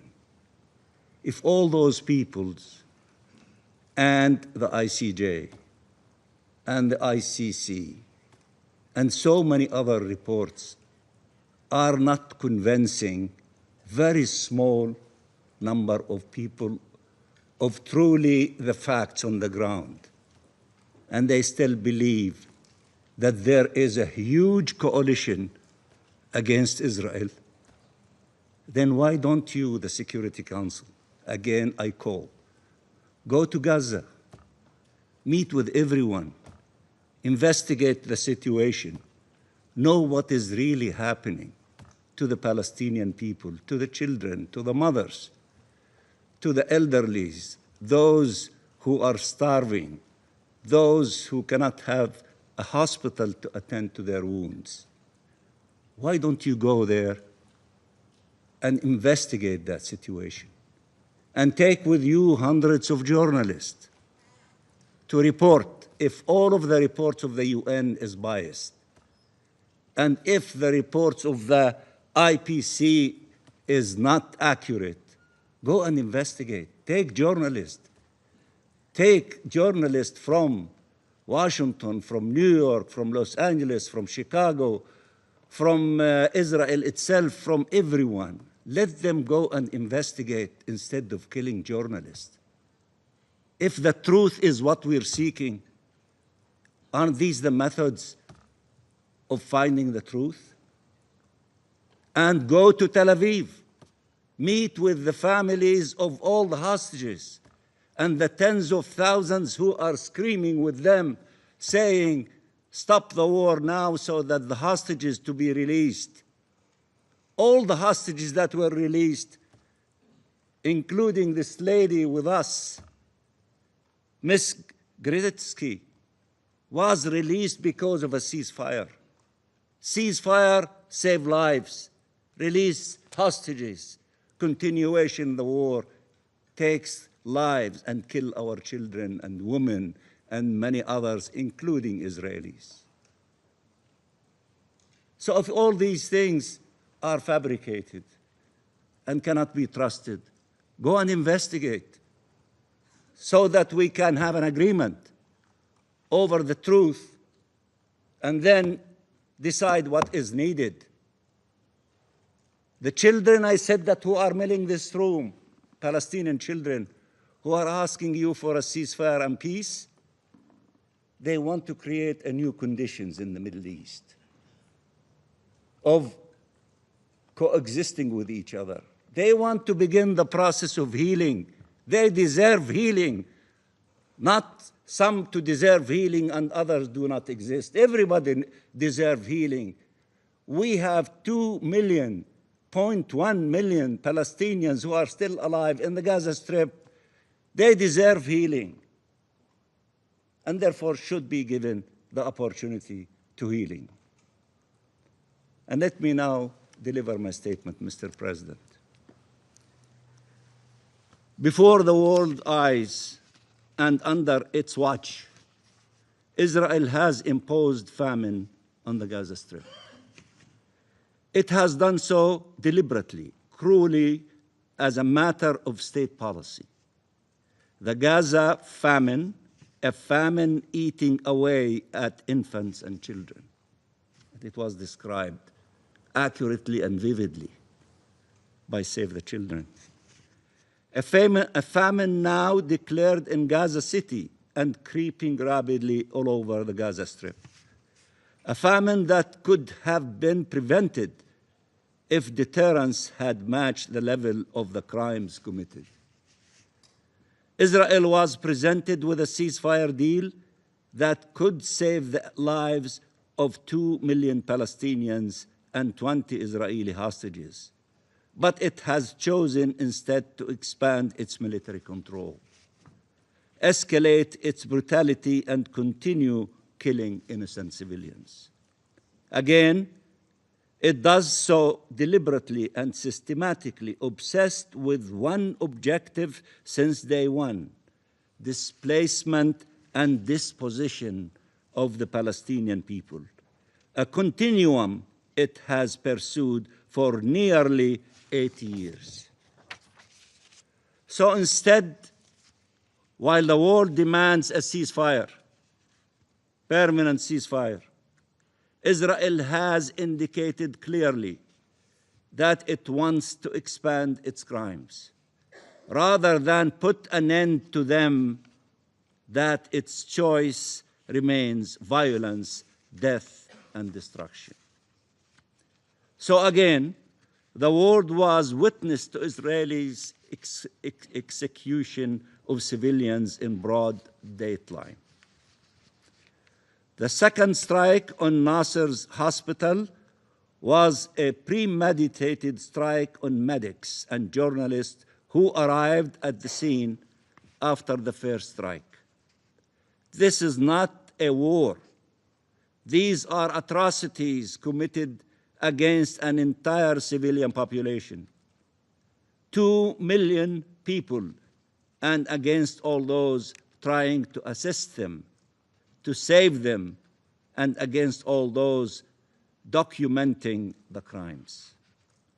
And while Israel prevents UN staff from returning to uphold their mandates in Gaza, it also still prohibits international journalists and international investigations from entering Gaza, insisting to maintain control of the crime scene and to prevent the full reality from reaching the world to evade accountability. Where else could the killing of humanitarians and journalists at such a large scale be tolerated? Where? Where else? Where else could the massacre of civilians day in, day out be tolerated, with reports revealing that civilians constitute at least 83% of the casualties? 83% of the casualties. No power on earth has dared to do anything close to what Israel is doing in total impunity. It incites against the Palestinian people and UN personnel, starting from the Secretary General declaring him persona non grata, effectively instructing its occupation forces to kill, maim, starve, detain, and torture both. Its contempt for international law, for this Council's authority, and for human life is beyond flagrant. And yet, somehow, it still sits among us and around this table. With all this record, still they are sitting here. Mr. President, Israel's illusions about its own might are leading to real death and suffering every single day. In Gaza, certainly, but also in the West Bank, where killings continue, where communities are forcibly displaced from their homes and lands, where Palestinian life and existence are under grave threat, where military incursions in their villages, refugee camps, and cities at their holy sites occur daily, where settlers' violence and terror are unrelenting, more vicious by the day in El Mghayr, Sinjil, East Jerusalem, and Masafer Yatta, where Israel is feverishly expanding settlements, including its illegal plans targeting the E1 to suffocate the Palestinian people, to fragment the Palestinian state, to thwart our self-determination and independence, to destroy the two-state solution. Everywhere the same plan, the same objective, even if the means differ. Get rid of the Palestinian people to seize Palestinian land. Destruction, death, displacement, and endless torment of the indigenous people of this land. But Israel does not understand that its actions constitute not only an existential threat to the Palestinian people, but to the very prospect of ever realizing peace and security in our region. The only path to a peaceful, stable, and secure future goes through Palestine. No peace that can go except through Palestine.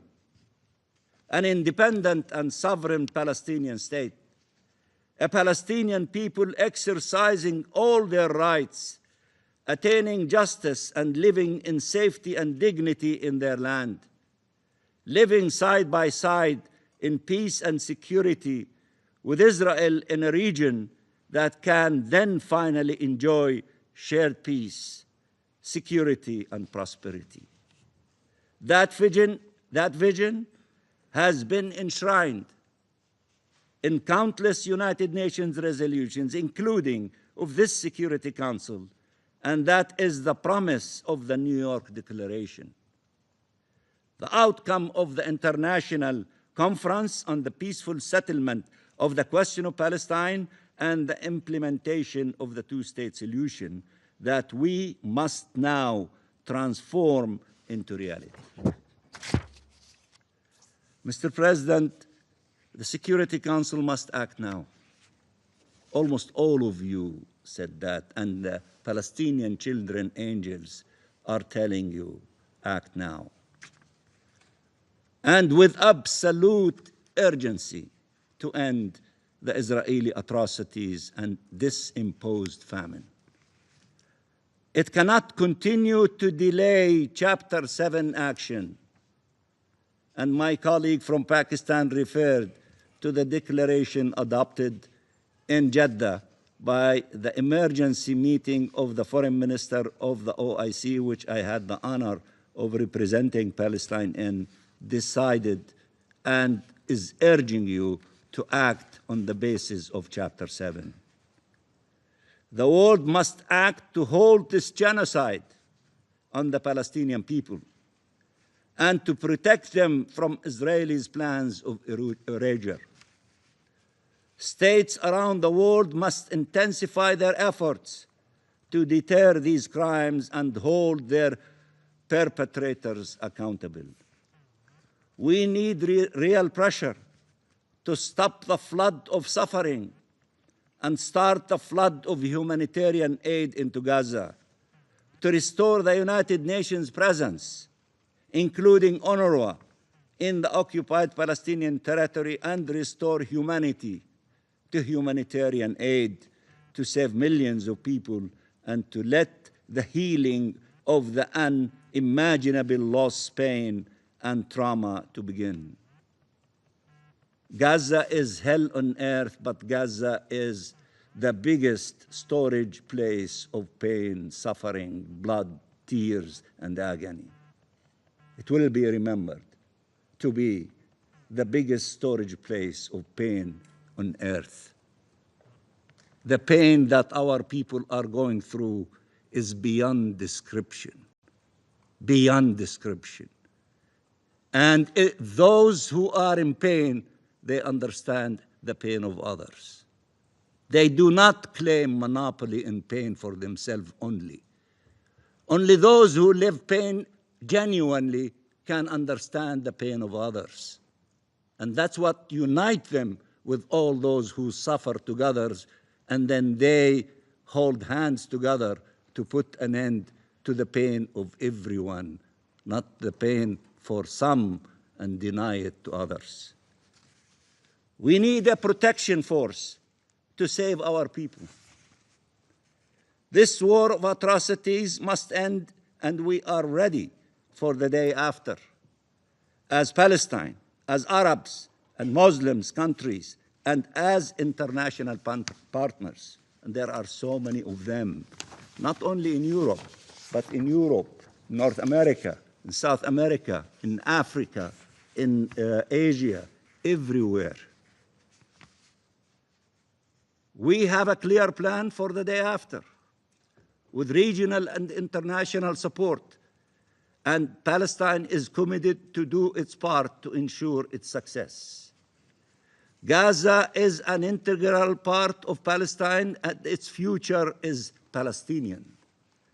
Gaza is a precious part of Palestine, and it is part of the land of the State of Palestine. There is therefore no substitute to Palestine in the governance of Gaza.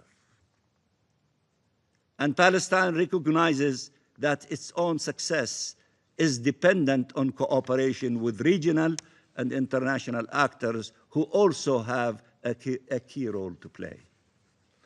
And Palestine is willing to work with the US administration, we keep repeating, Saudi Arabia, and regional partners, France, and international partners, and the members of the Security Council, all of you, and the broader international community to ensure that arrangements for the day after addresses all legitimate concerns in line with international law and the relevant UN resolutions, and are conducive to justice, lasting and lasting and comprehensive peace and security for all. We will only be successful if our efforts complement each other, especially as we share a common objective, peace. That's the common objective, peace. The UN was created for peace. The Security Council is the custodian of the maintenance of international peace and security. That's what unites all of us. For those who want peace, and we do want peace, because we benefit tremendously from peace. War takes the lives of our precious children. We don't want war. We want peace. And if we find partners for peace, then peace will be implemented. We will only be successful if we act now, seriously, and with utmost resolve and conscience, with respect for international law and humanity.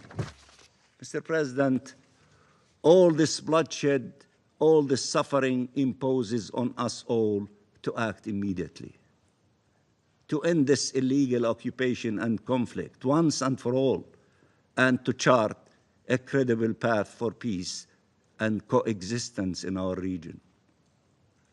My friend, the ambassador of Sierra Leone, gave us fabulous lessons in history of what happened in Africa and former Yugoslavia. Let us not, in the future, be saying, where were we with genocide committed in the Gaza Strip and in Palestine, and you were paralyzed and you did not do what was supposed to be done in order to stop it and not to allow it to continue. These are wise words that many of our leaders, I remember vividly, especially after Rwanda, started evaluating and saying, why did we fail? Why didn't we act to stop it from happening instead of trying to go after those who committed these atrocities and to bring them to justice? That is good, but that will not bring the million people that were killed in Rwanda. Now we're saying, let's act now to save the 1 million children in Gaza. The rest, the other million, are the older people. Let's act now to save them. Palestine will not disappear. For those who have the illusion that they can negate our existence, that is an illusion, dream. Palestine will not disappear. We are rooted in that national homeland from the beginning of history. The Roman trees of olive are not as old as the Palestinian people. We are older. We are also responsible. We accepted to share that land and to have two-state solution. Israel will not disappear. That's why we're telling you we are going not to allow Palestine to disappear, and the only solution, as all of you say, is the two-state solution. No one can kill their way to peace. Those who think that they have the most powerful army on earth, that they can do whatever they want to, that's an illusion. But what will save all of us is peace and the two-state solution. Even this genocide will not eradicate Palestine.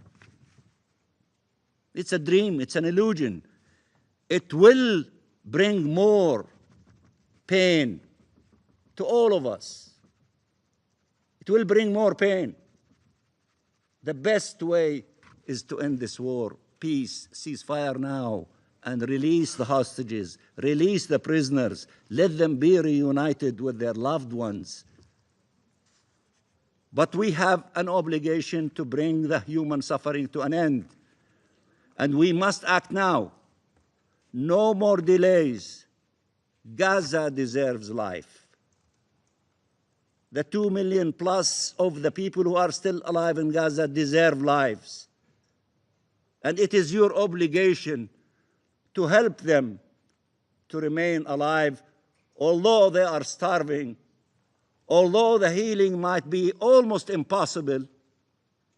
But the only option for the healing to begin, especially for the children, stop the fighting, give them food, give them medicine, allow them to re-heal, allow them, insha'Allah, as we say, God willing, to be able to heal and to dream the big dreams that all children dream, and to fulfill these dreams.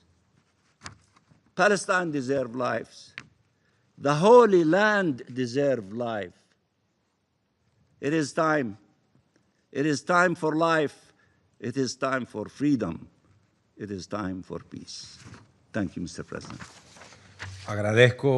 I thank the permanent observer of the Observer State of Palestine for this statement. I now give the floor to the representative of Israel. Thank you, Mr. President. Thank you, Ilana. Your courage honors us all. On October 7th, Hamas stripped you from your home in Kibbutz Nir Oz with your partner Matan Sangauker. You survived 55 days in unimaginable conditions. You are free, but Matan is not. He has been in captivity for almost 700 days. No freedom, no light, no dignity. You were born in Mexico. You came to Israel more than 15 years ago to build your life as a proud Jew. We know your heart is still with Matan and the others. Your testimony is the voice of those who cannot speak. It is a living reminder of the unbearable suffering that the hostages are still enduring. Their freedom cannot wait. The report on sexual violence in armed conflict confirms what we have always known and what Ilana bravely shared. Hamas used sexual violence as a weapon of war. Survivors deserve action, no doubt. Blacklist Hamas now. The Security Council must finally designate them as the terrorist organization they are. So despite all the lies in this room, we will not lose sight of our goal, to bring Matan home, to bring them all home. Council members, some of you have forgotten about Matan. You have forgotten how this all began, and the truth above why it continues. We will not leave them behind. Their freedom cannot wait. That is why the war continues. To free our people and end Hamas's reign of terror. But instead of focusing your attention on the hostages or on the crimes of the Hamas terror organization, a campaign of diversion from these issues continues. An echo chamber that swaps facts for slogans. Look no further for evidence than the IPC report. Maybe we should call it the fabricated report. The IPC lowered its own thresholds to manufacture a so-called famine. It cut the global standard from 30% to 15% for the report only, for this report only, and ignored its second criteria altogether, and I will get to that later. It refused to count most of the aid that did not pass through the UN. It used flawed methods while ignoring the wider data available because it didn't serve its narrative. By design, it misrepresents the true data. Across its many pages, and I'm sure you read some of the report, more than 50 pages. Across its many pages, Hamas is not mentioned even once. The terrorist organization that began this war and steals the aid for its own use is not even mentioned. One of the report's co-authors is Mr. Andrew Seal. Mr. Seal is a radical anarchist who publicly accused Israel of genocide already in October 2023, just days after the massacre of our people. And now, officially, he celebrates the Houthi terrorists as upholders of international law. And he is the one of the co-signer of the report. How could any of you claim this is a legitimate report? If it were any other nation, in any other context, the IPC would publicly apologize for its failures and retract this fabricated report. But because the report demonizes Israel, any claim is taken as fact. And I've listened to you all. Well, how about we examine the actual facts and only then cast judgment? Preliminary analysis by both official Israeli bodies and independent experts indicate that this so-called report includes IPC invented data that did not exist.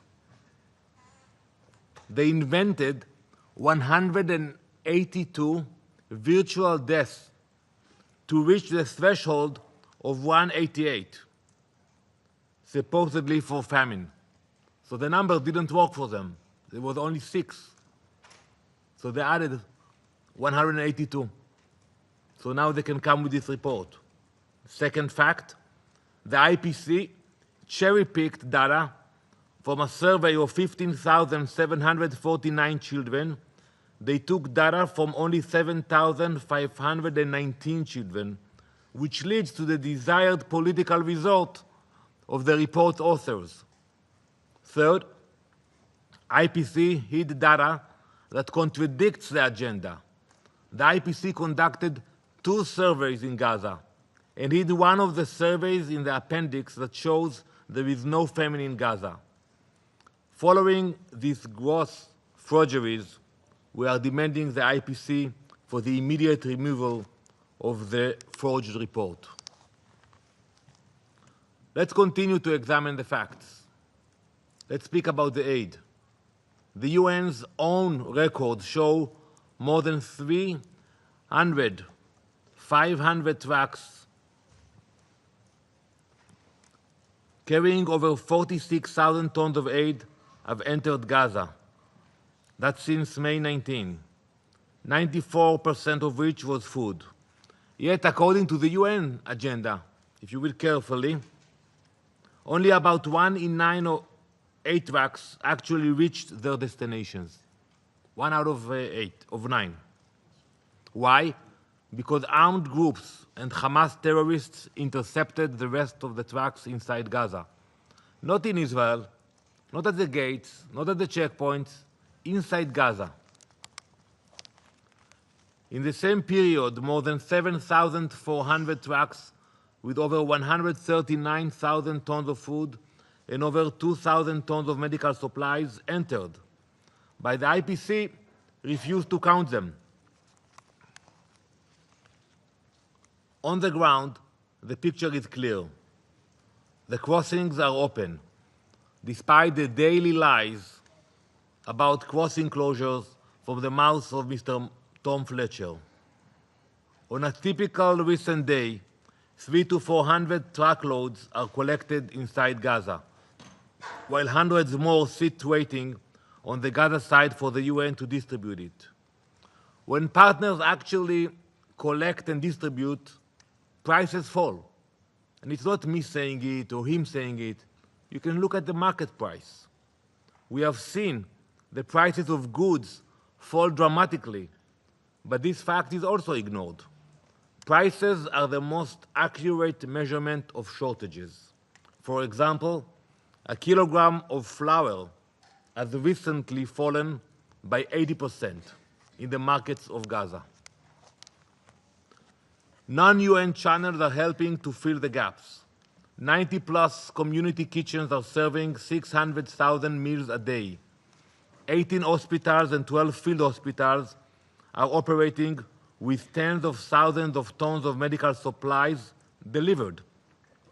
Thousands of patients have been evacuated for treatment. We are powering water lines and a desalination plant so hundreds of thousands could easily access drinking water. We continue to work with organizations committed to humanitarian work, not political incitement. Yesterday, World Food Programme Executive Director Cindy McCain entered Gaza and visited both Deir el-Balach and the Gazan side of the Kerem Shalom crossing to see these efforts herself. But the IPC report hides this reality behind intentionally flawed methods. They lower the bar, exclude the aid they dislike, and publish the worst case possible. That is not humanitarian work. That is diversion. This same diversion feeds the next one, statements that reward terror. Colleagues, we all know that not too long ago, there was progress toward a hostage agreement. Mediators were working. There was hope. Then France and the UK made their announcements about their recognition intentions. Many others followed suit. They gave Hamas an out. They told Hamas that if they agree to a ceasefire and release the hostages, they will get nothing from the international community. They encouraged Hamas to disengage and walk away from the negotiations. To those countries, look at your actions. and at Hamas's response to them. When France made its announcement, Hamas called it, and I quote, positive step in the right direction, and urged all states to, and I quote, follow France, and hailed it as the fruits of October 7.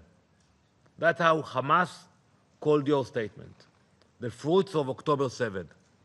When the Dutch foreign minister resigned a few days ago, Hamas praised his resignation and called it a moral and courageous stance. When Australia changed its policy, a Hamas official thanked the Australian Prime Minister for his, quote, political courage. These are the people cheering you on: rapists, murderers, kidnappers. You are supposed to stand for Western values, peace, justice, and human rights, but your policy is applauded by terrorist monsters who continue to hold innocent people hostage. I hope that fact might cause these nations to reflect. So I hope the virtue signaling was worth it, worth the pain of the hostages, worth the pain of their families, worth the pain of the civilians in Gaza whom Hamas uses as human shields and political tools. You have set a precedent. Murder civilians and you will be heard. Take hostages and you will be rewarded. Every terrorist group is watching. The lesson is simple: violence works. Now we look to September, where there may be more statements similar to the New York Declaration, which naively states, and I quote, Hamas must end its rule in Gaza and hand over its weapons to the Palestinian Authority. So I'm asking you, and I will ask the leaders that will come here in September, how do you plan on accomplishing this? How exactly do you plan on removing Hamas from the equation? How do you think it will go? You will ask them to disarm?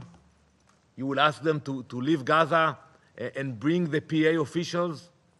The last time they had any relationship with the PA officials, and Mr. Mansour can agree to that because I don't know if he was there, they threw them from the rooftops in Gaza. They tortured them, the PA officials. That was the last time any PA official was in Gaza. So when you make a statement, how it will work? We know it will not happen from empty UN statements or meaningless summits. We know you leave the real work to us. You may not say it, but you know it too. At least be honest about what your statements really mean. Empowering Hamas and allowing them to continue to exploit the people of Gaza and threaten the people of Israel? That's what it means if they will stay there. And I tell you today, we will never allow that to happen. Mr. President, this Council can keep chasing distractions or return to core principles. The hostages, say their names, demand proof of life, demand they receive aid, medical care, and visits from the Red Cross. Use real pressure on those who hold leverage over Hamas. Make their return the first sentence of every statement in this chamber until they are home. Hamas's rule must end. Any meaningful future for Palestinians and Israelis require it. You cannot build accountable institutions around murderous terrorists. Israel will keep doing the hard work. We will bring our people home. We will dismantle Hamas's war machine. Ilana, to you, to Matan's family, and to all the families, we will not be diverted. We will not be deterred. We will bring them all back home. Thank you, Mr. President. I thank the representative of Israel for the statement. Delegation of France has asked for the floor to make an additional statement. You have the floor.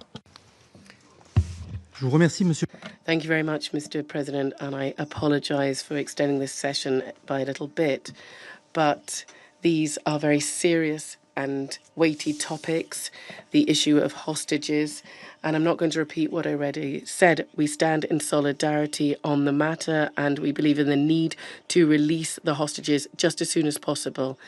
I would like to just respond to two points, at least 2 points that have been mentioned but that affect my country, France. The first point is this assertion according to which the policy that we're pursuing, the two-state solution, the initiative that we are engaging in with Saudi Arabia can in any way be instrumentalized by Hamas. We are aware that Hamas has its own means of communicating.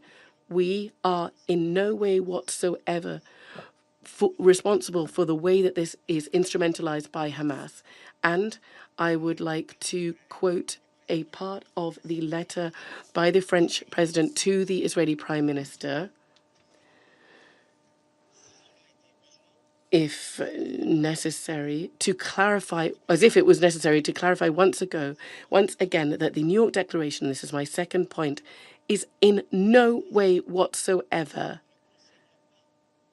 something that concerns the issue of Hamas.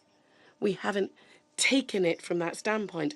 We are addressing it to states. Hamas has no role in a Palestinian state. So I'd like to quote what the French president said in his letter. Our determination to ensure that the Palestinian people have a state is rooted in our belief that a lasting peace is crucial for the solution and its full integration into a region, a logic of normalization that we support that needs to be implemented as soon as possible. The interpreter is paraphrasing. This lasting peace involves the establishment of a sovereign Palestinian state, recognizing Israel's right to security, demilitarized living in peace. In no case does this double belief enable any complicity with Hamas or any other terrorist group to threaten Israel. The Palestinian state must be the end of Hamas. I will stop there. Of course, you can read other parts of that letter, but I think it's sufficiently clear. And in the New York Declaration, and I'd like to reiterate this declaration very clearly, not naively, talks about the end of Hamas and its disarmament. Thank you very much. I thank France for the statement. I would just like to express my sincere thanks to the interpreters who have enabled us to continue without interruption of this session, and whose work is excellent. And I now see that the delegation of Algeria is asking for the floor. Algeria has asked for the floor. You have the floor. Thank you, President. I don't wish to extend this meeting too much longer. And I did hesitate a great deal before asking to speak again. I hesitated because I can feel the anxiety, the revulsion from Miss Grevitsky. I listened to her. I listened very carefully to what she said, and I listened very respectfully to what she said. But the suffering that she is enduring does not allow her within this council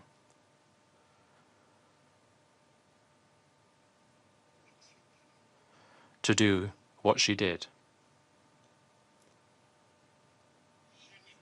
That is to say, to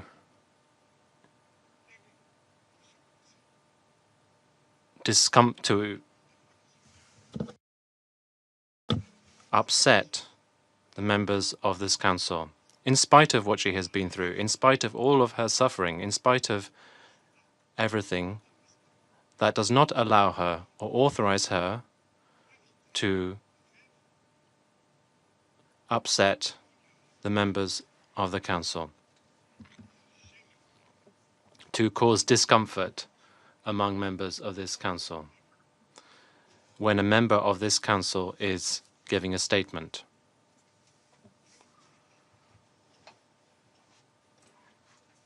I don't wish to respond directly to what was said by the representative of Israel.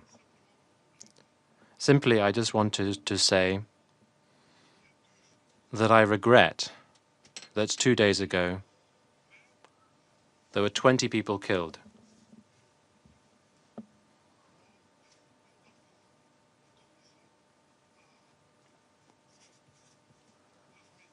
When there was a bombing that was authorized by the Israeli army, including 5 journalists who died. And this includes poor Miriam. There were also humanitarian workers. There were ambulance workers.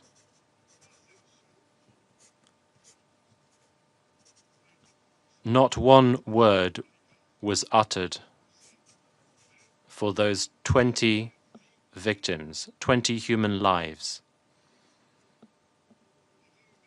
Human lives that were cut short. They had families, they had children. Not one word of regret was uttered, at least before this council.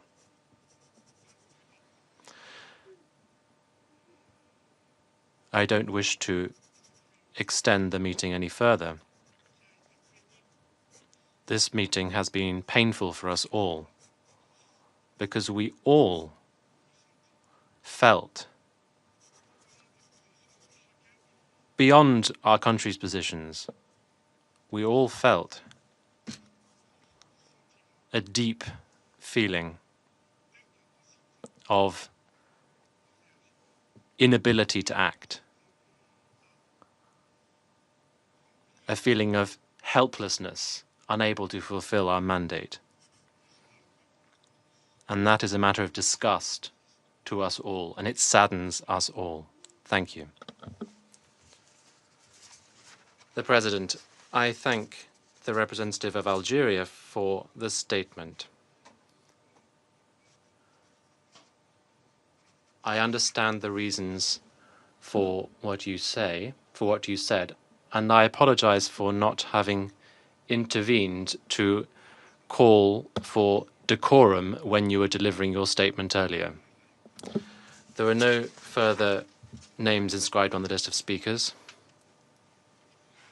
I give the floor to the representative of Israel for a second statement. I wasn't planning to respond, but I will be very brief, because the representative from Algeria, not for the first time, is making a show in this council. But I would advise you, before you make a show, check the facts. And I spoke about the facts. The horrible pictures you showed earlier, we looked at those names and numbers, and I don't want to go into details, but I would meet with you and share with you the information about the diseases of those children you showed, and what is the real problem they had. And it has nothing to do with malnutrition. But you came here to attack a survivor, to make a show, to compete with Mr. Mansour.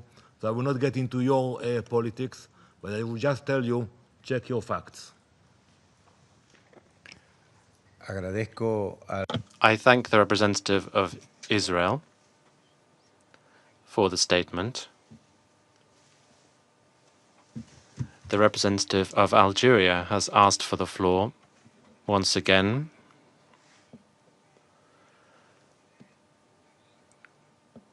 I will allow him to have the floor for a second and final time. You have the floor. Thank you, Mr. President. I do apologise for taking the floor once again. Quite simply, I would wish to raise the issue that the facts are clearly documented. They have been documented in their Secretary General's report. They've been documented in the 50-page report of the IPC. Thank you very much. Muchas gracias. Thank you. I thank the representative of Algeria for that second statement. There are no more names inscribed on the list of speakers. The meeting stands adjourned.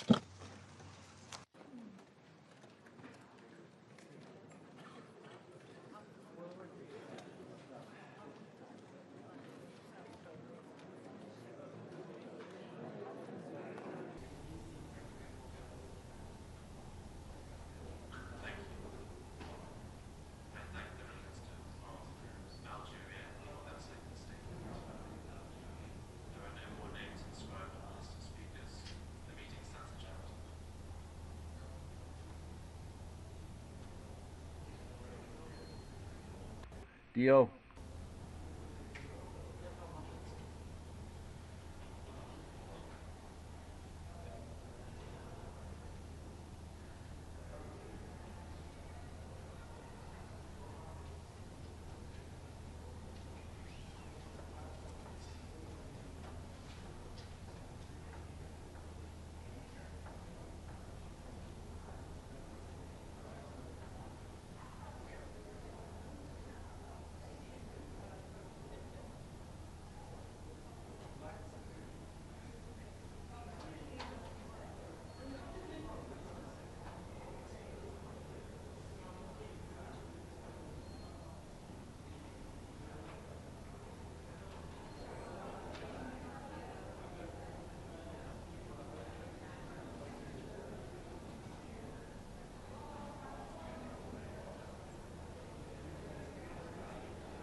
you to move towards your right. The full one behind. No, it's good. It was very good. It's all it needs. Good afternoon. I deliver this statement on behalf of Guyana and Slovenia in our capacity as informal co-focal points on conflict and hunger in the Security Council, as well as Algeria, China, Denmark, France, Greece, Pakistan, Panama, the Republic of Korea, the Russian Federation, Sierra Leone, Somalia, and the United Kingdom. We express our profound alarm and distress at the IPC data on Gaza published last Friday. It clearly and unequivocally confirms famine in the Gaza governorate. We trust the IPC's work and methodology. This is the first time famine has been officially confirmed in the Middle East region. Every day, more persons are dying as a result of malnutrition, many of them children. We are alarmed by the report that famine is projected to expand to the Deir al-Balah and Khan Yunis by the end of September. At the same time, across the Gaza Strip, nearly 1.5 million people are facing emergency and crisis levels of food insecurity. At least 132,000 children are expected to suffer from acute malnutrition between now and June 2026. Older persons and persons with chronic diseases also continue to be disproportionately affected by the conflict and are among the vulnerable groups reportedly succumbing to malnutrition-related deaths. All this while, hundreds of trucks laden with life-saving aid sit a short distance away. We stand in front of you, especially disturbed by the levels of acute malnutrition among children in Gaza.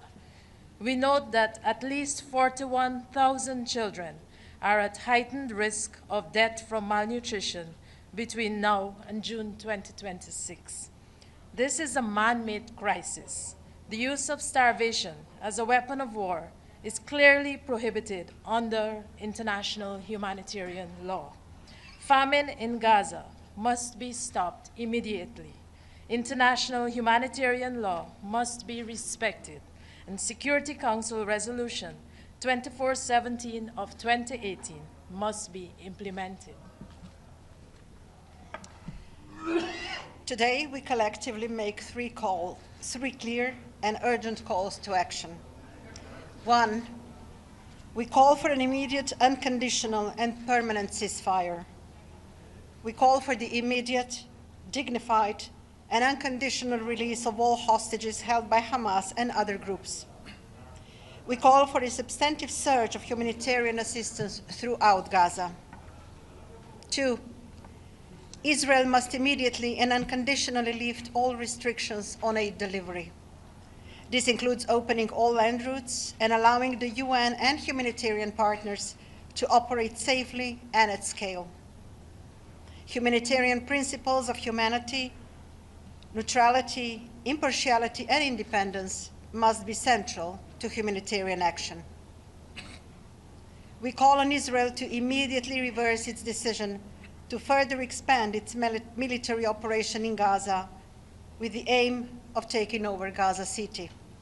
This decision, which we reject, will inevitably worsen the already horrific humanitarian situation and endanger the lives of all civilians, including the hostages. Time is of the essence. The humanitarian emergency must be addressed without delay, and Israel must reverse course. We have seen what is possible to achieve during a ceasefire. I thank you. What do you make of the U.S. denying that there's a famine? Yeah.